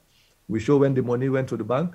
We show when the money in question begin move from Freetown to New York under the bureau in time. And we also therefore show how those monies were mismanaged in New York. We haven't even finished that story yet. So we hope in the next couple of weeks, maybe even starting this Sunday or thereabout, for begin show additional evidence of how the Foreign Affairs Ministry operate under BU. So it's just... Before we leave this case here, the issue of this deceiving the principal, explain that to me better in financial work. I think they go explain that in a court now. Let's leave that for them to argue in the court. But how can somebody deceive a principal? Well, what do we know? The fact of the matter is they have not addressed the $4.6 million that they transferred to New York for the supposed renovation of the building. Well, as far as they're concerned, some people they don't begin pay, and then people and then now they don't use from suspect to now and witness. Even Ali Kabar, they have to find out. It talks say some people were in suspension. Nalo, where them talks say they're in suspension. Nalo was still active as the head of chancellery, and then they had a recaller. 1 week before they make the attendant, they recall Nalo for go back and they But this same Ben Kelfala, sit down back on television one day say, no law no say, because then they investigate person for suspender. But yeah, like how we say, I think to summarize this thing, it is so annoying and offensive to and insulting to the people of Sierra Leone, because thinking that the people cannot see through these games and gimmicks that they are playing. So, but as I say, when you abuse power so much, it will get to a point where you are going to be the actual casualty of your own governance logic. So the Mother BO and his group are not going to be in power forever.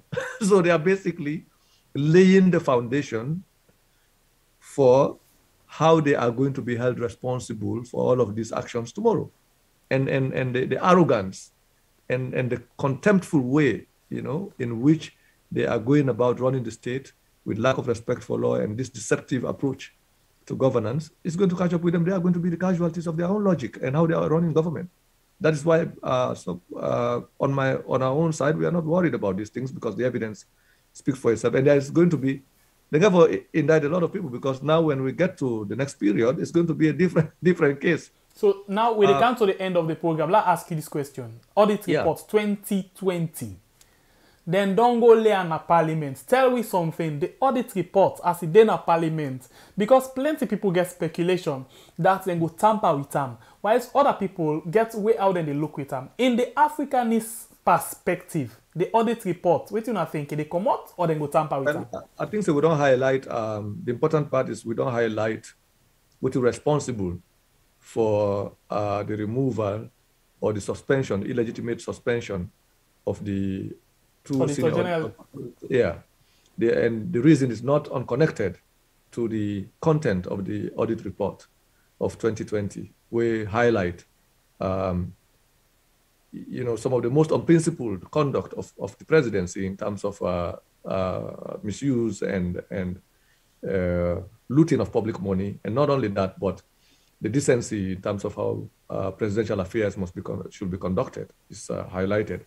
So, but it is important for many people to understand that the details regarding that report, when it's finally released, it's not going to be surprising to the people because they've been having these conversations all over, which is why the non-broken tradition of the audit service that the audit service has built, at least since 2014 to now, where at the time that they presented the audit report to Parliament, they instantly publish it that very day at the audit service website. This is the first time in the last at least 10 or 12 years now where the audit report is being treated as a secret document from the public gaze, from public access, where Parliament is now going to hold on to the audit report and decide when it is going to be made accessible to the public. That is not the way the audit service operated under Ernest Koma.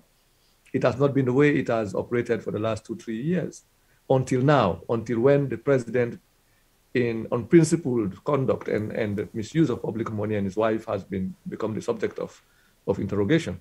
So now we see not just the removal of the Auditor General and the deputy, but also the fact that the audit report is now a secret document. It's now been treated as a secret document, if that is just within the confines of Parliament. So, getting to your question, what will happen with the audit report? If the content of the audit report appears to be different from what we know is the content of the management response letter that were sent or the copy that was supposedly taken to the printing press, then definitely I am sure the audit report is going to release itself. It's going to come out on its own. So that is the thing. So they risk having a situation where they will have their own report and the public will have its own report. The people's audit report as against Madabio's own audit report. So if that is the situation they are creating, then I'm sure it's going to be the case. So wait. This is a drama we get for see. In the case of Usai, then go doctor the audit report, and then finally allow Parliament for release them. And waiting they release is different from waiting them in cargo na government printing press. It means say the audit, the original report, therefore expose itself. So we get two reports. I will still want to believe that I will still want to get confidence in the professionalism of the audit service as an institution. Okay, the fact that we got to a point where an Auditor General and the Deputy Auditor General have to be suspended speaks to integrity and standing up for principle. Okay, so I am sure those who have worked with those two individuals will not tamper with their own reputation, will not affect the creed of practice where auditors are known for, because they are not just supposed to comply with principles of audit of the national institutions, but they are part of international discipline that regulates the code of ethics to which they operate. And these are individuals who have worked over the years under tremendous difficulties, producing, with the limited capacity they have, producing credible reports. So I am still hopeful that the content of the audit report that led to the controversy, which resulted in the illegitimate suspension of the two officials, will definitely make it to the public. But I am also saying that in the event a report comes out, which these officials believe is not the result of their own audit exercise of 2020, then the proper details will lead to this drama we talk about now will definitely come out to the public. The audit report, the real audit report, if we not to in them produce, the real audit report will come out for itself. That is how that is. So it go turn smoke where you know they keep them at all. No, there's no way, because if I think they are in a catch-22 situation. They're in a dilemma. How they are going to get out of it is their own trouble. This is not a. So where about if they use this technique now that you don't go to Parliament? Now then say they're not for release them until Parliament table them. If Parliament decide not for table them. This is I said a dilemma. It's a double-edged sword. It's a question of you take your own problem, you take the other one problem. So both sides. So just take one side more now. But this is the thing. I am also confident that the fact that the audit service don't present the report to Parliament as a body that is made up of different political parties and different interests. If one group say they go hold on to run, and there are other people who have the responsibility to the people for making sure that report they come out. If you not come out from Parliament, it will come out definitely. It is not in a stage where it will just come out on its own, without people making any efforts. So now, Mr. Spider, an effort to delay the release of the audit report in itself is just a headache for Madam and the young people there. It's not a headache for the people, the audit service anymore. Now they want to give themselves in that. So that is why they have to change the Auditor General. That is why they have to now treat the audit report as a secret document. This heightens only public interest, which is good, because in a democracy, people have to be interested in how their monies are spent. So I think it's a beautiful thing. I think the fact that they have gotten to this point where they have to behave unconstitutionally just for cover up their tracks is a beautiful thing. It means we are making democracy work. People are forcing the government to act unconstitutionally and extra legally in an effort for sure say this is just a despotic regime. So it exposed them more. Yeah, if there was no pressure, no public pressure, no heightened public awareness, the government of don't go into this desperate mode. So all right. So now the report don't tell like Mr. Spider, where can I go? And they think now between releasing it or keeping it. But anyhow it be, whether they keep her or they release them and they come up for himself. Yeah, make I just add, I think it's a beautiful thing, so allow the team make it be like a load on their head. Because where they live with stress is a good thing. For put government in a stressful situation is a very powerful thing in a democracy, because it means citizens are really active. They don't push the government in a corner. So I will want it to even be as it is, so that because every day they're going to live with that stress day. They're going to live with the stress that they are hiding. How they don't misuse public money from the public, and the public will say, well, we report. So to sit here and watch that situation is it's like being in the cinema where you are being entertained. So I think we should enjoy the entertainment for now until the time that the audit report thinks it's going to work out and come out for himself. Yeah, because so if you don't give person money for go buy something, then they expect say for count the change. And not say for give change, you say they expect say for get change. But so no one forgive the change, for ask. They watch now. Then later the person able to change. I'm going to live with that stress then, especially if you don't eat the change. All right. We don't reach to the end. Yeah. We reach to the end. But this one, I want follow let we look at next year. Because this year, una be name say the year of revelation. Looking forward, waiting 2022 good name. Yeah, this take me to the question of how much we don't cover and how much left to cover, especially the mention of the office of the vice president of that places.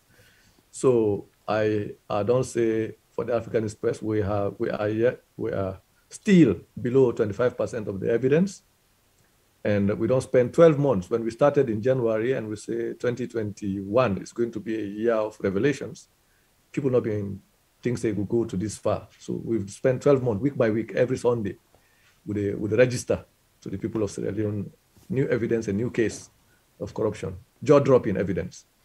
So in 2022, we commit for continuing that tradition and for heightening the situation again, for sure, in more graphic terms, some of this corruption will don't take place, and begin perhaps map out how where and more characters are involved in this, and the mechanisms through which this thing happen. Perhaps where monies are kept, perhaps where monies are taken to, and all of this. So we are thinking that 2022 is going to be the real year of exposure, the year of exposure.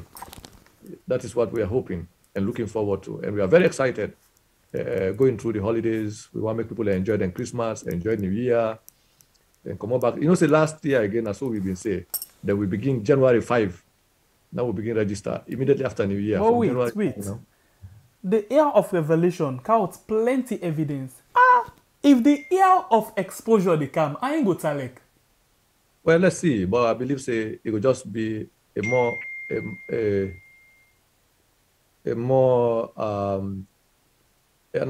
year of exposure, basically. Now we will take them beyond this idea of if they never go backward now, they tell you next year, if they have to go backward, they will definitely go to Miltimaga in time or beyond. You want on anti-corruption? You want on anti-corruption for the reverse? Oh, no, I'm just a journalist. I'm a media practitioner. I have been in the media for at least 20 years. I have worked as an editor of some newspapers in Sierra Leone. I have worked with Democrat. I've worked with Concord Times. I have been active in Sierra Leone. So, me not a stranger at the media, me not a stranger at the terrain. So as a journalist, my commitment is to report the news, I've taken that financial journalism has to be taken to a more higher level. And the role of the media is to hold government accountable, is to educate the people, is to, that role they are playing, not anti-corruption. Left. You allow people and begin work and then they knuckle and chest no more so then for no? No, that is not the point. We have to have a situation where accountability in governance have to be an integral component of our democracy. Because without accountability, there is no democracy. And accountability not just with the management of public money, but with the management of the entire state, living according to the rule of law. So, operating according to the rule of law. Fighting corruption, the fact of accountability, not for Dana Mott, they talk about the fight corruption, but for being practiced. Of course. Because this is why you see this census, because when governments are corrupt, when people in power are stealing public money, the next thing they do is to change the constitution to begin to operate government outside of the rule of law, outside of the constitution, outside of the legal arrangement. This is why you see census is a problem. This is why you see the appointment of judges not a problem, court cases not a problem, police, because the government now, people in power are afraid of what will happen to them because they've stolen a lot of money. Okay? They don't thief. Once you come to a point where you steal public money, you will also steal power. You will rig elections. You will thief vote. So for thief money, we don't see one in short of that. Yeah, thief money and thief election are the same thing. So financial corruption leads to the other kind of corruption, that is electoral manipulation, the stealing of votes, because you have to steal votes to protect your stolen money, stolen public money. So then once we get to that point, you become a dictator. You do not want to leave office anymore. And when you become a dictator and you fail for respect the existence of people, then you get for expect resistance. Yeah, resistance. And that's how are they now? That is what breeds conflict, what breeds war, civil strife and all that here. So we not go afford that kind of situation. This is so our work here as journalists who are exposing this corruption, we are basically trying to prevent a situation where this thing will cascade into electoral manipulation, which is already the pathway that Madabiu has taken with the census, with the NEC, with all of these things. Even the EU now. So before we go to EU, let's go specifically to something you post today. You talk about the census and they say propose additional constituency. Tell me more about this, because since in the talk of the day, I actually want to let you for let you go, but this now you post today, I'm not going to let you for go because we do a program on that this afternoon, but we're not able to explain them better than how you go explain them. Many people understand what you mean. I think that reminds me, somebody asked this question about the differences in votes for MPs. Okay? Now you remember in this parliament, we get an illegitimate Speaker of Parliament, illegitimate parliamentary majority by the ruling party. So from the get-go, then people are organized coup against with democracy by hijacking parliamentary leadership. Through by that, they hijacked also the judiciary. So the three arms of government are basically monopolized by the SLPP in power. Yeah. So then we have it's a passive democracy. If you like, you can call it the equivalent of a one-party state, where the opposition's voice is not listened to, where the opposition has no contribution to make in parliament. In parliamentary debates, they are heckled. In parliamentary legislative formation, they are not paid attention to. When it comes to voting, even when they are in the majority, their votes are not noted accordingly. So this way, this happened because the SLPP is a minority in government. So they want to recalibrate the electoral geography of the country to ensure that if they rig elections now, they will also have a parliamentary majority. Anybody with the aim for get parliamentary majority in this fashion, now possibly we want for staying in power for long. We want for entrench a hegemony. And that is the agenda of the BU. That is what his anti-corruption thing is all about. That is what his redrawing of the map, his census, his recalibration of the electoral landscape is all about, because it then talks say, now, then go make sure say no opposition exists in the country, it's only the SLPP. That is the area and talks say we don't take powers for 50 years. Who thinks about that in a democracy where you only have one term mandate? The other time you have to go back, people and see if you are right and elect you. There is no law in the constitution that says somebody should get 2 terms by most. But this man is thinking that because he don't be president now, he's supposed to get 2nd term by all means. And not only that, he will get parliamentary majority so that good point. Also change the constitution. Chairman, let's work out so point. You need for go now. About. You need for go, but the way I the cow they talk them, you they make and they get interest for talk more. This issue of power per 2 term, power per 1 term, because the constitution say anybody can contest for election, enough for stay more than 2 term. But that not mean say power per for do 2 consecutive term, right? Exactly. Yeah. So the other question where I ask, because we need for clear this. If somebody, for example, the former caretaker and his by Kuruma, he don't do 2 consecutive terms, he don't come out, he get right for contest back? Well, I think that I mean, not to a constitutional expert, but I not think so the constitution will allow somebody for can run again after in 2 terms. But in Sierra Leone, we get all kind of crooked lawyers now. You see the crooked interpretation of the suspension of Auditor General, where people, in fact, you had somebody who was a former ombudsman, was taken to court for supposed manufacturing of employees in a payroll, is now the authoritative voice regarding whether it's legal or constitutional for the right of the president for dismiss or not for dismiss, or how for dismiss, or how for set up voting for precedent. So when it comes to interpretation of legislations or law, my own thinking is that for the most part, laws are the opinion of those who are in power. Okay? Especially in our own part of the world where there is no independent judiciary. So what the president thinks is normally what the judges will think is the interpretation of the law. So in a case like our situation, I think the danger here is not having a president who has run for 2 terms coming back. Is what will the SLPP do with a rigged electoral majority in a parliament in the next parliament if they are able to do it? They will change this constitution. You will not be surprised if Madabio decides that he's going to go for a 3rd term. These people are already saying that they want to emulate the Kagame kind of democracy, where you have a president that thinks he can win 98.5%. Which I think the opposition not forget voice. So it thinks development is building of high skyscrapers, not democracy, not development.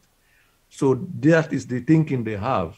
That making they recalibrate the map now for say, okay, they have to have more districts now, forget more MPs from the southern and eastern region, SLPP heartlands to parliament, so that this way we then go steal, this way we then go take the MPs then illegally and put them in a parliament for me to be able to change the majority.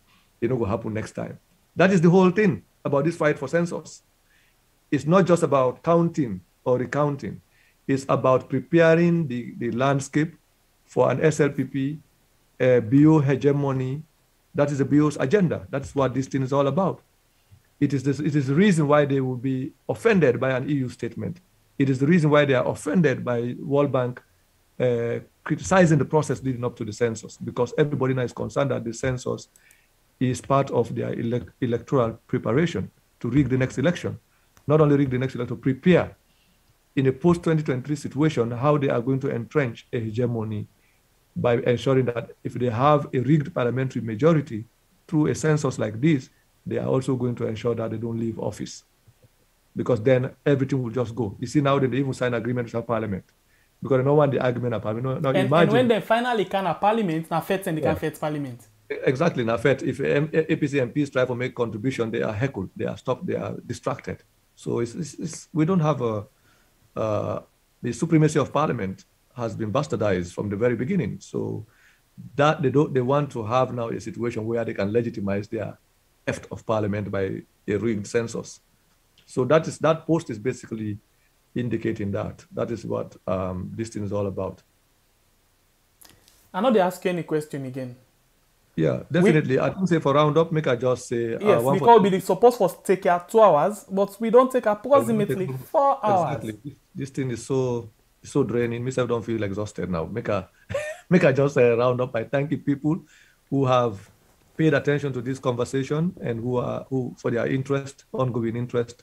This is not a one individual thing. It's not just WeAd or Africanist Press or any other platform. It's a collective Sierra Leonean effort that is going to generate the kind of voices, the kind of echo, the kind of pressure that we need for the kind of change that we want in Sierra Leone. But we have to underline that what we face with right now is a government that is willing to do anything to remain in power, that is willing also to change the constitution in the future for get rid of democracy. Already Madabio don't change the SLPP constitution by making himself the leader of the party. By all means, he don't do it because you don't do it within a power. So if he can change his party's constitution when he's president, what will he do when he controls parliament? If he get absolute control of parliament in the next election, that is the danger you're dealing with. You're dealing with a despotic leader who is trying to entrench a regional hegemony, an ethno-regional hegemony in the country. Every citizen of Sierra Leone, whether you are even an SLPP supporter, should be concerned with this kind of arrangement, because when the crisis erupts, when conflict happens, it's going to affect every individual, especially ordinary people, whether you vote for SLPP, whether you are from Kenema, from Bo, from Pujeung, Kailaun, or even from Makeni or Kono.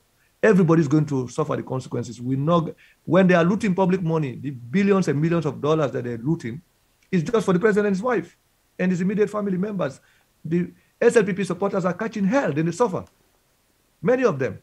You see in Kailaun today, you saw this video where census people are not getting paid. You saw even what happened even within the party, where they are rigging their own party executive elections. What will these people do with a rigged parliamentary majority that is supposedly legitimized through a rigged electoral and census demographic process? We have to see this as a national danger. It's a danger that is beyond ethnicity, beyond party, beyond region, because when conflict erupts, it's going to affect everybody. So that's the message where I think is critical for people to understand. We cannot allow one individual or 5 individuals or a handful of individuals who are using one region and one political party for destroy the whole country in the name of that party. For the SLPP, you have to be more concerned, because the damage that BO is causing to your party is going to take you decades for repair.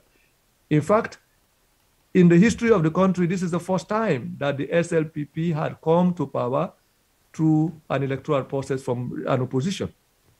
When they lost power in 67, the only way they came back to power was through the 1992 coup that BO organized that election. Also, there's a talk about rigging that election in favor. He himself has said he knew what he did for the SLPP to come back to power. So now you have an opportunity where the people of Sierra Leone supposedly brought this party to power with this tiny majority of less than 2%. And now this one individual and this brigade is now destroying the image of the party and the reputation of the party, and don't turn her into a violent, repressive, corrupt, and this callous group of people. Now that image the name SLPP for inherit after BU. So you have a more trouble to deal with than even as a party, than even the general country. But we are concerned about it because we know the consequences of this is going to affect you in the SLPP and those of us who are not part of these ethno-regional party formations. So we're concerned about our citizens and our responsibility. No matter how we talk about it, we repeat the same thing. So I want to thank you again. We had and also commend Una and call on people for support this Una glorious effort. It's a very challenging thing and very difficult situation. I will ask people to support Buyad and help raise the money that they are currently raising. They know they get government support. They know they get any organizational support. This is an independent effort by young people to make sure that our democracy is maintained. People's voices, ordinary voices, are part of the national and international conversation. So please, if you get any little thing, help contribute to these brothers' effort. Without these efforts, we're not able to get this qualitative conversation that we are having. So thank you very much. We look forward to 2022 is going to be the year of real exposure. Exactly. We now don't complete. We don't march through 2021 week by week with one revelation after another. In 2022, we hope for continue the same tradition with exposing now more exposures. The year of exposure is ahead. We look forward to that, and we pray that we enjoy the holiday, enjoy the Christmas, enjoy the New Year until we're able to see each other again. So I salute everybody. Thank you. Thank you very much. Get yourself a wonderful night. Thank you. Right, that's now Chernobyl, the wonderful Chernobyl of the Africanist Press. We don't come and talk to it today about this particular revelation here where they come with, and they don't done the year. They're not done and fine why yet, but you don't know now, say the 2021 now, so it been like. So where they can go now 2022, and they don't tell we say hey, this one now where they come so exposure now more for expose now in the real part of this thing. But anyway, one for tell you plenty thank you for we don't take you time for joining me inside the program today. We get 469 likes now YouTube. Please hit for the like button if you appreciate the program, because we get over 800 people and where they watch right now constantly. They don't do with we and closely 4 hours now they can do so. Who don't sit down here. I doubt if me chair self not on well. And then we get plenty of people who don't donate to it today. We give you some things, 2 super sticker and super chat over $200. Thank you very much. We appreciate you so much. But at the same time, not forget say we still get challenge of raising 6,000 euros, and we don't get 1,100 and something euros. So please check out with PayPal, check out with bank account, and with Cash App. Yeah. If you want for connect with we, you can do that now with WhatsApp number. Or if you go now the description box, we already get we WhatsApp link there. You can join we now with WhatsApp group and always be part of this lovely family. Okay, on the Facebook, the same thing there, but we get now, okay, the views don't count on to 382, but we get about 541 reactions, 255 shares. Thank you very much to una all. We appreciate una so much, and we glad that una they make this particular channel the grow to our AD. If today is the first time we join we inside this program, please not forget for like we page on YouTube, on Facebook, and follow we na Facebook. For any time we will come on, you go able to be part of them. By the way, this program can normally come to you every Monday, Tuesday, Thursday, Friday, and Saturday, 9 p.m. Salon time. Then the conversational part, also you will get time for call, because then there's why I don't talk, so we not the allow person for call, now just really analyze. On Wednesday and Sunday, 3 p.m. Salon time, now the time this, where you self be able for call and add your voice into national issues them, yeah? If you find out them few days, there will be the make phone line because of the issue we been there. But normally now we can just analyze the things then. So we want to tell you plenty thank you for why you don't take your time and join me inside the program. On YouTube, if you just join me for the first time, please hit for the subscribe button and turn on the notification bell with the word all. So any video we post on this channel, you will be able to be part of that particular video and program day and enjoy the content of the program. One more time, one for tell you plenty thank you. We don't get 491 likes now Facebook, YouTube, please give me 500 and or 700, whatever. I like big thing, but anyway, give me 600 before you go. You will not hit the like button hit. My name is Sembe Pierre, the freedom fighter. My brother na Baibure Kablai, the greatest warrior from the north, but in not well, so you know able for join with today. One more time, I want to tell thank you to Cherno Bar for we take in precious time and join with inside this particular channel. You can watch, you know, do nothing, you know, react to nothing. We appreciate you so much. You can watch and do every other thing. The same thing, we appreciate you. You will call, we're glad for you. Will left your comments down in the comment section. Please, we like you so much. So everybody very much important. Every role we play today, very much important to we. My name again, na Sembe Pierre, the freedom fighter. They say plenty thank you. Get yourself a wonderful morning, afternoon, evening, and night. Alright, not forget, because it don't pass 12 now, today, Sunday, we get with Blue Mind program. So you yourself could be part of them by way you can call and tell me what do you think about the different things then where they go on. Sembe Pierre, the freedom fighter. One love to we all. God bless we country, Sierra Leone. I'm out.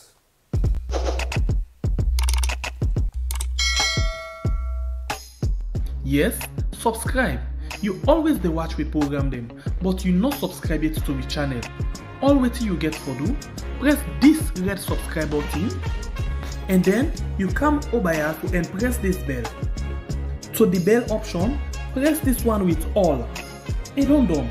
It no get for cost you anything. When you do this, na sign for show say you the support we for make we do more. Thank you for your help we for share this program. Yeah, God bless you.